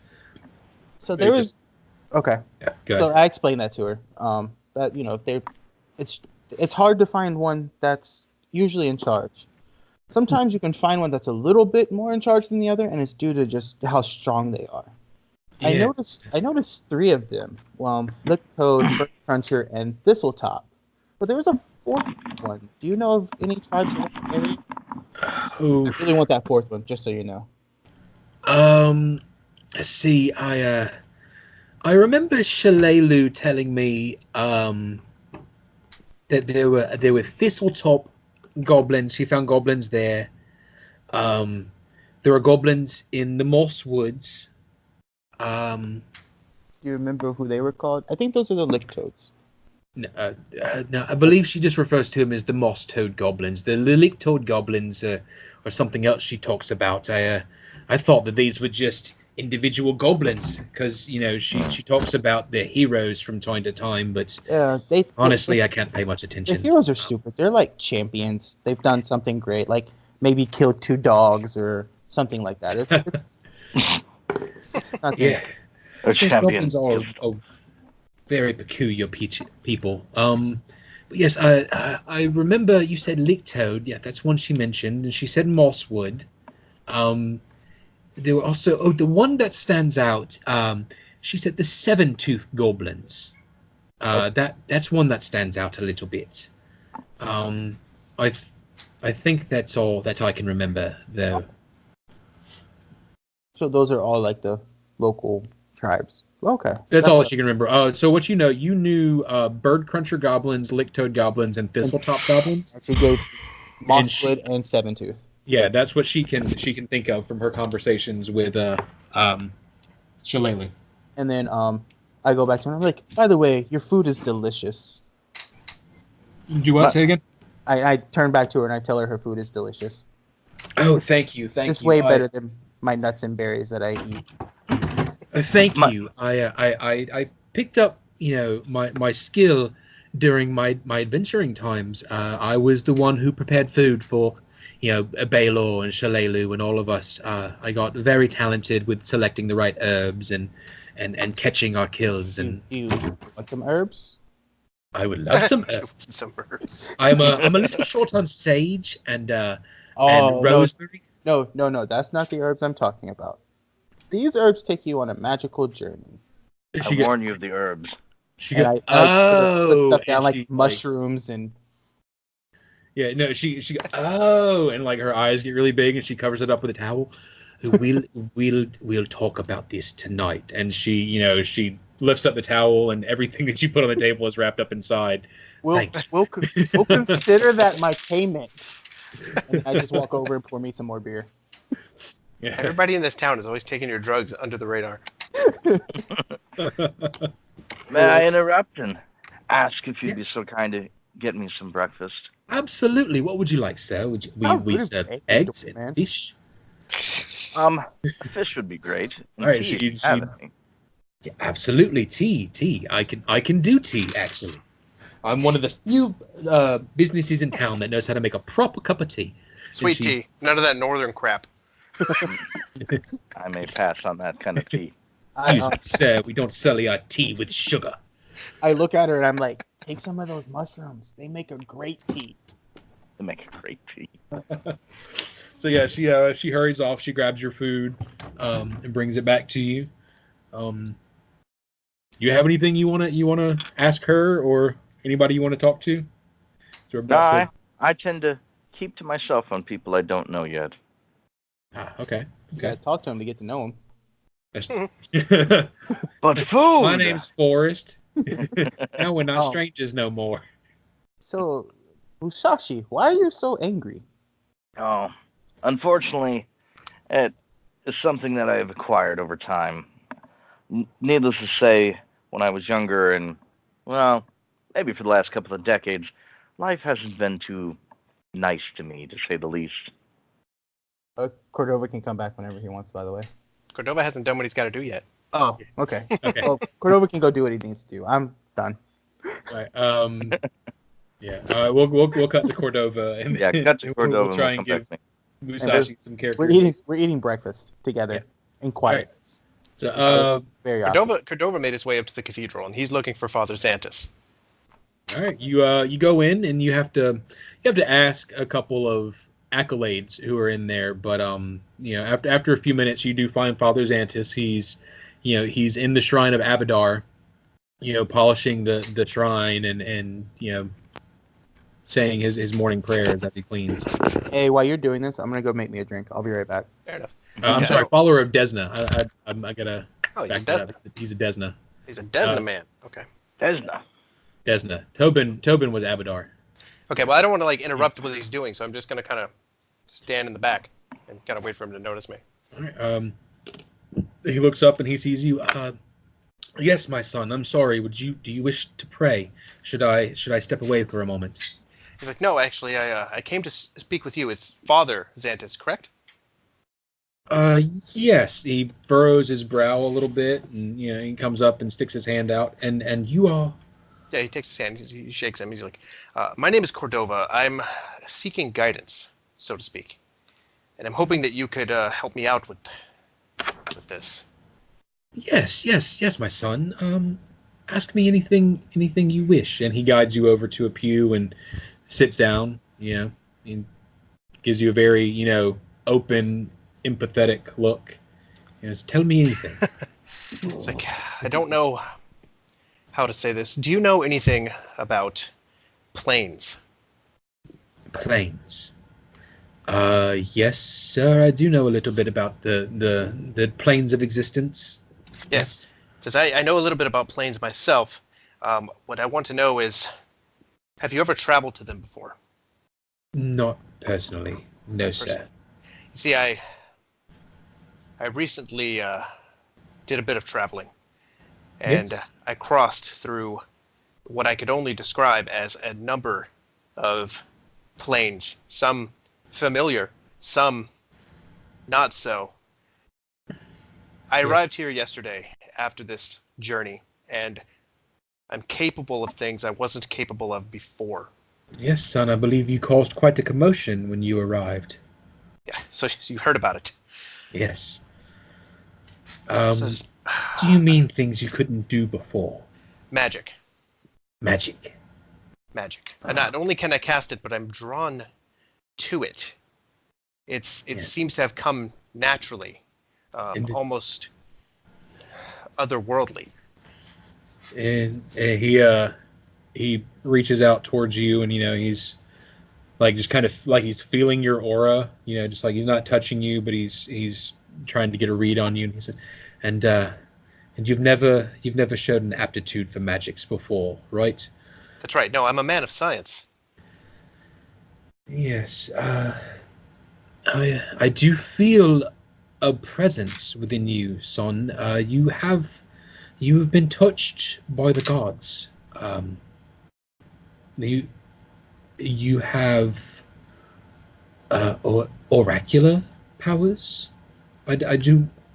Can you see things? I can see things. I don't know if you heard about it, but we were in a battle last night. He starts to open up like really quickly when this guy tells him this. I saw these skeletons. It was as if I saw them before I opened the door. I knew they were going to be there somehow. Son, maybe you should tell me how you came to be here. It's like, I don't know if you'd believe it. Oh, I can believe a great many things. And I'm not sure if it would be a good idea. Are you familiar with the butterfly effect? Yes, I am. Desna is quite fond of butterflies. Yes. So yes, he's like, no, I mean, A have you ever butterfly heard can that? flap his wings in Sandpoint and cause a typhoon in the Jade region. Yes, this. Only not from one area to another, but through time itself. Suppose you were to go back in time and do something that would alter the future. Ooh, that might be a misstep for the god of Ythrodrus. Yhidorith. Yes. Yeah. So he's not sure about that. He's like, You may have. I do believe that that God may stop you from doing such a thing. okay. So Cordova's like, okay. Ythrodus. Yeah. Let's suppose hypothetically you had traveled to the past. Hypothetically, entirely hypothetically. Do you think that you should tell people that?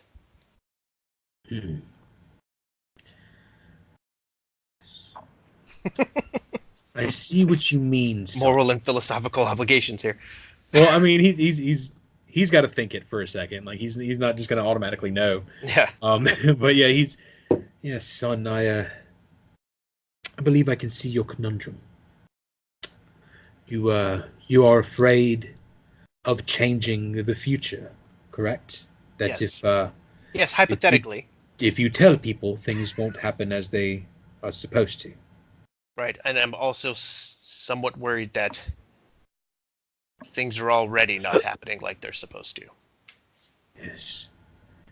Yes. Well, then I believe you would be in quite a conundrum, my son. That you would be in violation of the gods. Maybe your affliction with magic is a punishment. Maybe you are being cursed. Cursed. Yes, I believed. I mean, I do feel the touch of the gods on you, but maybe it's not a good one. And like, if there was any doubt in his mind about this future thing, he'll notice Cordova glitch just a bit. Yeah, he flinches a little bit. He's taken aback, like, the fuck just happened? He's like, okay, Father Xantus, I don't know how to move forward here. I'm afraid hypothetically, any actions I might take, Well, I son, don't know what to do. Well, son, just speaking hypothetically, of course, if one were to travel backwards in time, would their simple presence not be enough to change things? If they were not there before and they are there now, then everything would already be different. Yes? Butterfly effect, I Yes. see. Things would already have changed. And I do believe that person would be on a new path. And he would have to decide what is the right way within himself to move forward, which future he wants to build, and how he might influence that. He essentially is the maker of a new fate for the world, if he wishes to be. Cordova's really taking that in. You should get a bottle cap for that answer.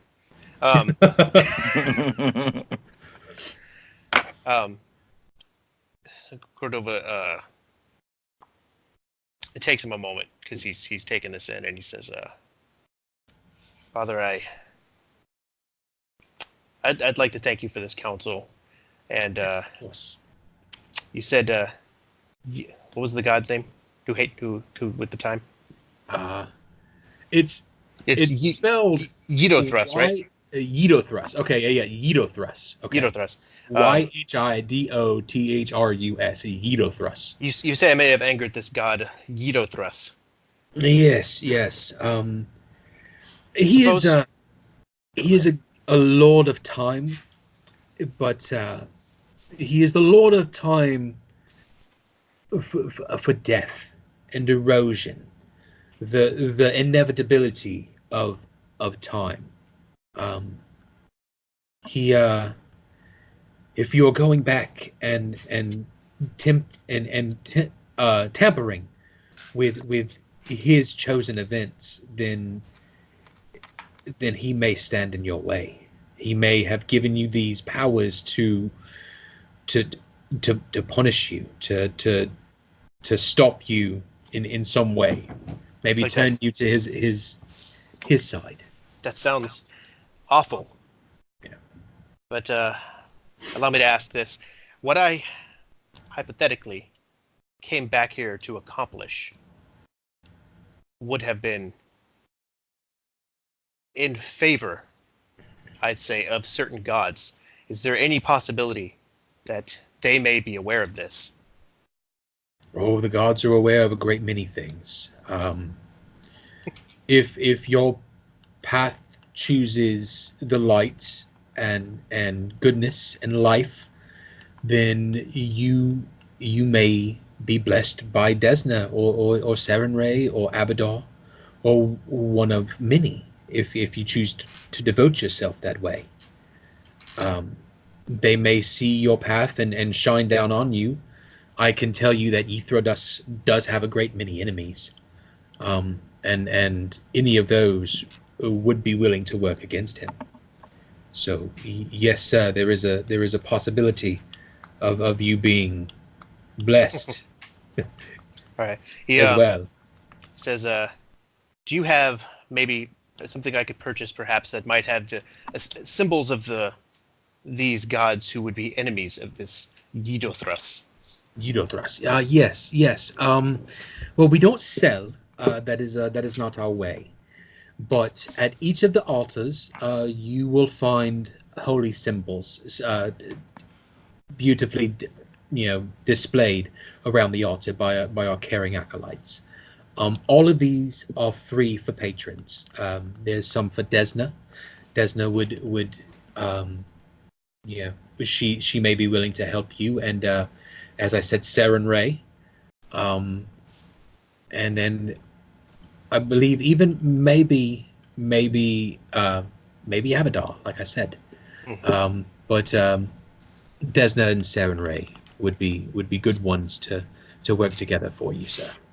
Excellent. He says, I do appreciate this, counsel. I only have one final question.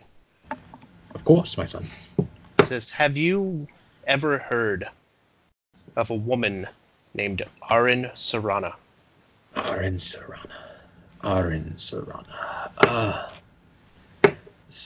No, son. That is not a name that is familiar to me. Is she a resident of Sandpoint? Is she someone in the region you're looking for? I don't know. Yes. Okay. I have a name and not much else to go by. We were separated on this journey. Separated. Well, son, I can offer you to sign the ledgers. And if anyone comes by, if she comes by and maybe finds your name, she will know you were here. We can also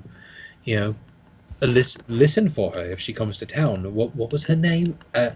Sarana. Sarana. You'll know it. It's not a common name in these parts. She's an elven woman. Oh, an elven woman. Okay, yes. Yes, elves are a little more rare in this region. So she may stick out. I wish you luck. I hope you find her.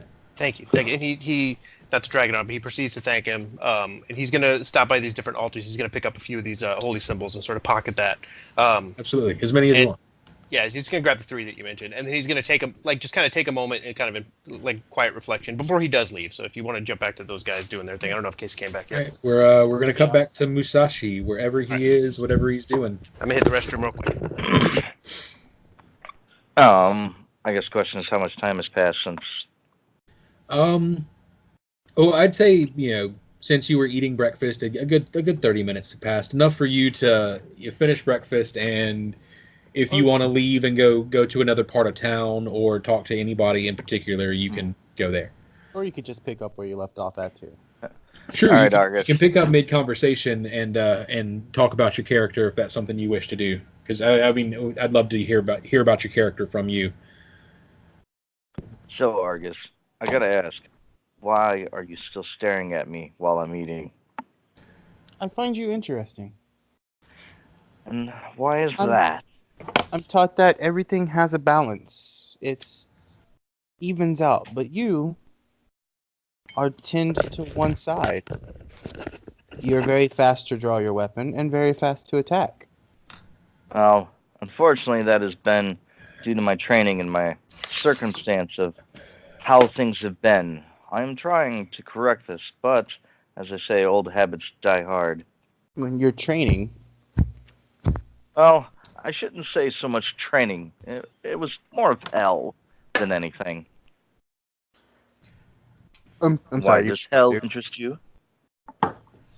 You broke up. I'm sorry. Oh, sorry. You said it was more hell than anything, less training. Oh, okay. So hell. What do you mean by hell? My definition of hell is unimaginable torture. Well, then you already know of my training. So you trained in hell? Well, in a matter of speaking. Without going into a great deal, when I was younger, unfortunately, I had a very sad event happen to my family in my village. And after this event, I ended up in an area that was supposed to be of monks and a temple and all that. And they were told that I was to train to help serve my lord, the person who rescued me. Well, being a naive child, I decided to go with it and to serve my lord since I owed my life to him. Well, that was a mistake, as I see now, but then at the time it sounded good. And to do my best towards my lord, well, the training was hell. Basically, tormented daily, brought to the brink of exhaustion, off into the woods, and attacked by all sorts of manners of things. And other times I would be in the temple just swinging my weapon or training on other things, and it was relentless. At one point, the monks and all the people training me, they started bringing in other criminals and other enemies and whatnot to basically be my targets of practice. Well, that's what it was supposed to be. Instead, they had the intent of killing me. So, for days on end, I would just be fighting and trying to survive. Survive. I know the survival part. Scraping by, doing what it has to do. And he leans down at Stumpy and he pats him and he says something again in Druid. I just doesn't know what else to say. He just doesn't understand. He just doesn't understand. Cordova's going to come back in. I'm just whatever you guys say. Yeah, he just doesn't understand why you're so angry. Like, well, that's only part of my training. But eventually, it got to the point that killing just didn't matter. So you don't like. I'm not trying to be rude or cut you off. I don't want you to feel that way. But if you want to hold stuff, you can. Like, you don't have to answer. So no, I know. Okay. I'm trying to get to a point that he'll kind of like, oh. So yes, unfortunately, due to killing countless people in training and all that kind of stuff, it takes a little bit out of, what do they say, your soul. So unfortunately, what was survival then became the norm. Okay. I got you. So, like I say, it's a hard habit that dies off hard. And then he reaches over and grabs your ale. You don't need this no more. No, I need the ale. No, you need to eat your fish. I still take some drugs instead. Well, he grabs the ale and he drinks it and then he spits in the cup and he's like, "You need water." I need you to go get me another beer. It's a stab into the fish. Hey, Casey, did you realize that in the last game you made a poison to put that one guy to sleep, and in this game you're offering everybody drugs? Yes. Are you like a drug dealer in every game? No.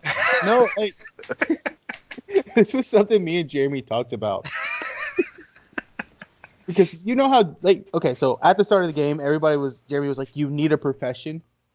I was like, I don't know what the fuck a druid profession can do. drug dealer.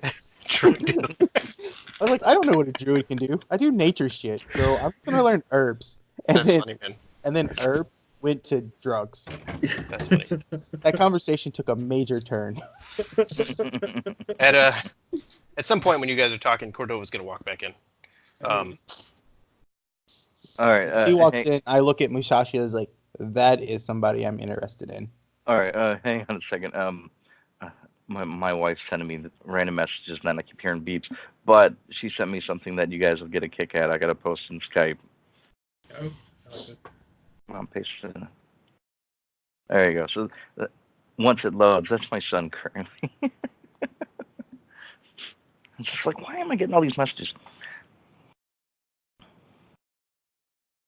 It hasn't loaded. There it is. There's, Yeah. that's a laundry vest. What the heck, man? That kid's got good taste. Yeah. Put a blanket over the top. Well, it's even better. It's just like avoiding bedtime level master. Love it. She couldn't find him. That was the funny part. Okay, sorry. So That's really good. as Cordova comes in, I look at you and I just like, curious man. Cordova comes right up to the table on this side of you guys.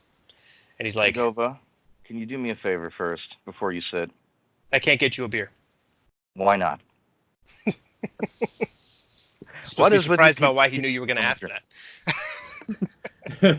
About that I'm time, Christian. without you guys even like asking for it out loud, Amiko just comes by and slides a tray with 3 beers on it onto the table and just walks off. See, she understands me. Cordova grabs the tray and he said, I need to talk to the two of you. And he goes way back to this corner over here where it seems there's no one around. Does anybody realize that we might have a drinking problem? It's like 9 o'clock in the morning, and I've already probably had like 3 or 4 beers. Right? I mean, you guys drink a lot. Like, Hey, I haven't asked for any beer. I'm assuming it's mead. I'm gonna assume it's Actually, mead, which is really now just that I think about it, she gave me tea. Why the hell do I have a beer when she gave me tea? point. Okay, so let's Yeah, backtrack. so Are you pee. actually drunk, or are we good here? No, we're good. All right, Cordova sits down at this table, motions for you guys to sit, and he says, "Listen, I need to tell you something, but I need to know that you're going to be in this until the end. I have a feeling I know where this goblin thing is going, where this investigation is going to take us, and I need to know that you're both in." All right. My question for you is, why does it involve me? Why does it involve you? What's at stake? Argus grabs, like, on his belt or wherever he keeps it. I'm gonna say it's on like his belt.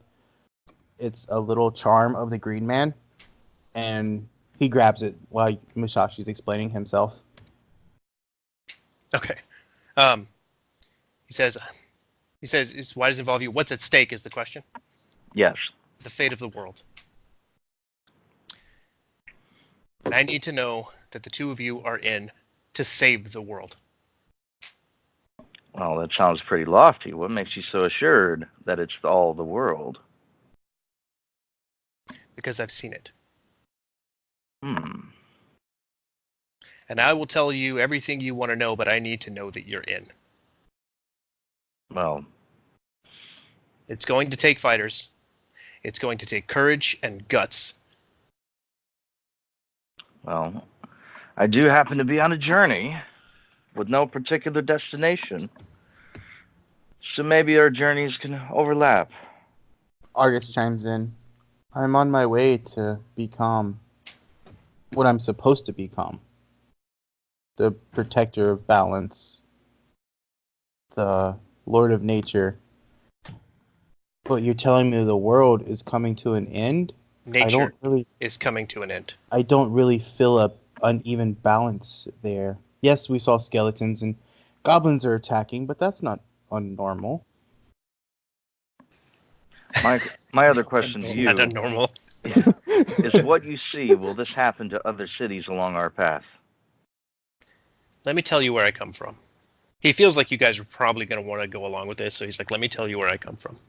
He says, where I come from, I'm not going to find my things.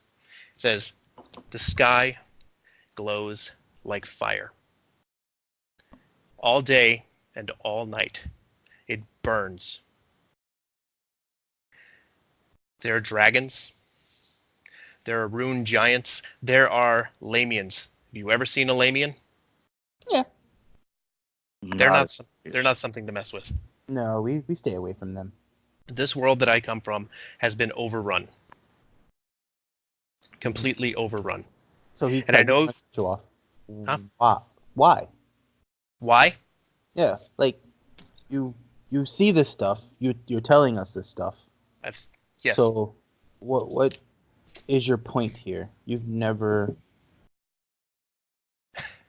I'm not sure what your question is. Yeah, I'm trying to figure out how to word it. The world is ending, and I need you to help me save it.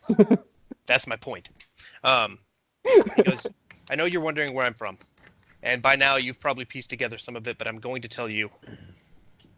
I am from the future. 163 years in the future.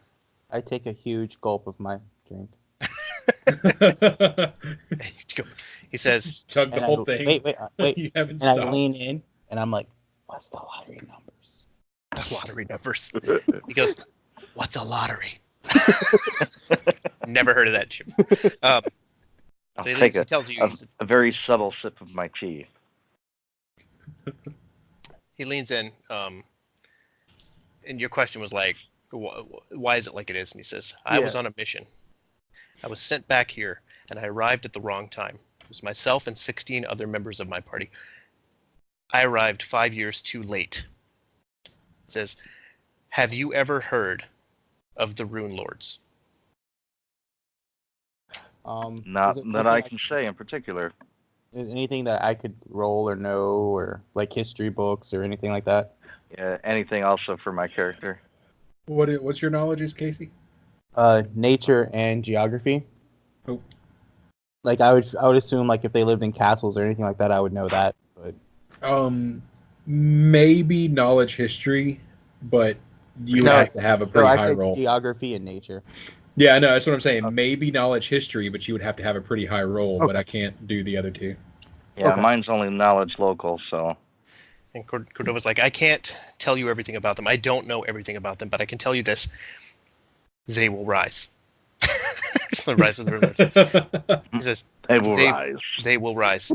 And then in his back corner, a guy says, "Oh, they used the title. So funny." Game over.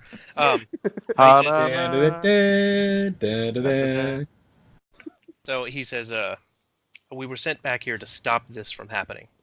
And from what I can see, it failed. Have you ever heard of the late unpleasantness? Yes. This is what Jeremy mentioned earlier. Yeah, I've read about it in many stories and newspapers. He says, that year, that there was this tragic period with all of this death surrounding Sandpoint. It's more than that. There's more going on here. That fire, I feel that it wasn't an accident at this cathedral. This Father Tobin, this Ezekiel Tobin, means more to this than we realize, and we need to stop this. This path is leading back to the rise of the Runelords. I know this, and we have to stop it. So then how can we stop it? It's just 3 of us. That I don't know yet.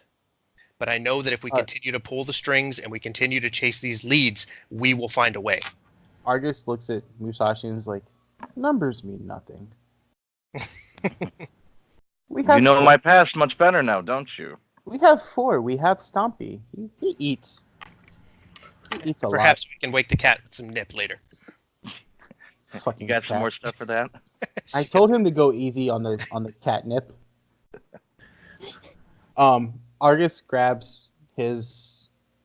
So druids have to carry around the symbol of the green man or whatever religious belief they are, and it's the same. It's mistletoe and it's holly, and on the holly there are berries, and there are 4 berries on the holly. Argus's only has 3, and he plucks a holly and he hands it to you, and he says, "As long as I'm breathing, I will be on your quest with you." Yeah, he takes the berry. It's a berry, right? Yeah, it's a berry. He's not sure if he's supposed to eat this or not, so he's kind of looking at you for guidance. Oh yeah. No. Don't eat it. Don't. Okay. It does not taste pleasant. He says, "Well, I will accept this, and It's basically a promise." He's like, I do appreciate that. There's no way I could do this alone. Now, my question to you, these Runelords you speak of, they bring corruption to countries and citizens all around? Corruption, famine, death, destruction. Worse than you can imagine, I assure you. Well, I had bound myself to stop corruption wherever I could, and it looks like these paths are crossing. So, if you can, I wouldn't say guarantee, but if you're willing to stop the corruption in towns and not let it go by, then I think I may join you. I will do anything within my power to save the future. You said that you arrived 5 years too late, Devin? 5 years too late. Okay. Were you supposed to arrive at what they're talking about, the burning, correct? The burning of the churches in the villages? I don't recall any burning of churches or villages. The problem with this time travel that we've accomplished here is that we've created an alternate reality simply by doing this. So I'm not sure anymore that the history that I knew is altered. It's changed. Tonight, the night that I arrived, last night was supposed to be the night. But it didn't happen then. So I'm not sure what's going on. All I know is it seems as if we hadn't succeeded. Whoever may have made it didn't.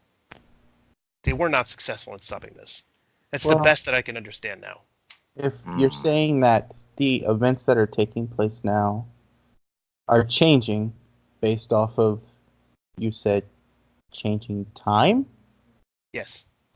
And Argus is like said that because he's questioning it. He doesn't understand it. Then I guess we need to start with the only lead we have to what might happen or why is it happening. And let's go see the sheriff. Cordova agrees with that. He's like, yes, that is our next best course of action. As long as the two of you are in on this, and we can make this happen. And after the sheriff, let's go talk to Father Xanthus. Yeah, to see Xanthus. Xanthus is a good man. Oh, you went to see Xanthus? Yes, I spoke with him. We can walk and talk at the same time. Although, I call it Nico over. Can I get this to go? So this is a good spot to stop. Yeah, it's a good spot. But we can keep going for a little bit longer if you guys want to. I kind of gotta go. I gotta go. I just wanted to hit you guys with that last bit of information before we. That's fine. Wait, can I explain the berry to you real quick? Yes, sorry. explain it. Yeah, Cordova's still like holding the berry and like. Yeah. So Argus looks back and I guess Musashi's paying attention and he's like, with this, it's a holly berry. My religious belief holds these as a promise. I've given one promise already, and that promise will be fulfilled after I fulfill your promise. As long as I'm alive, I will work towards your goal until I can't breathe anymore. Cordova, he's like, if there's anything I can do to help you fulfill the first promise, I'd be honored. And he takes the berry and he puts it in the spell pouch that he found earlier. He's going to hang on to it right there. Cool. And Argus says, no, there's nothing you can help with the first one. If that changes, friend. I have to do it myself. What'd you say? That changes, my friend. We're in this together now. Well, I grabbed the Tadachi off the side of me in the back, hold it out in front. Well, the declaration I can say is that I promised on this blade... No, don't chop the table, you angry little man. I'm not chopping the table. Run, Stompy! Amiko looks up, hey! I told you could sleep Stompy, here, not destroy my Stumpy. property. Sorry, no, I have it sheath, by the way. I have the whole thing. As I was saying, I have made a promise on this blade that from that point on that I would do my best to stop corruption and to help people around the, well, not the world, but along my path. So, as long as that still coincides with what we're doing, then you have my blade. I'll just put it back over my back. You hear Argus digging freaks in his out. pouch. He's like, no, that won't work. No, that won't work. Ah! And he hands you this little bitty pill type of thing. It's this little flower head. And he's like, Zoloft. Take 2 a day. No drugs. I need a sharp mind. That dude's always giving away drugs. Trust me, you don't want me to fall asleep when you need me. Oh, no. This helps you be happy. But I am happy. You've gone as far as to like take the active chemical out of your herbs and invest in a pill press. Cordova says, okay, gentlemen, we're sworn to this mission. Let us go and see the sheriff and see what we can unravel. All right. Shall see. Ooh. Did I get my to-go cup? It's a big goal. Put it in the inventory. Yeah. Oh my gosh. Amiko meets you with your to-go cups and a doggy bag and a kiss on the cheek. Oh, Each. thank you. No, not really. She doesn't kiss you. She kisses Stompy. Stompy, If anything- whatever my dinosaur's name is. I'm She drunk. kisses Stompy. Yeah, that's it. I'm a little tipsy myself. I've been drinking this whole time. Yeah, I had my one. It's pretty good. All right, I'm gonna take off, man. I'll catch you guys later. This was fun. All right. Let's do it again Hey, soon. we all got one hero point, right? Yeah, Yeah. I put it on the inventory already. Oh, for everybody? Okay. Yeah.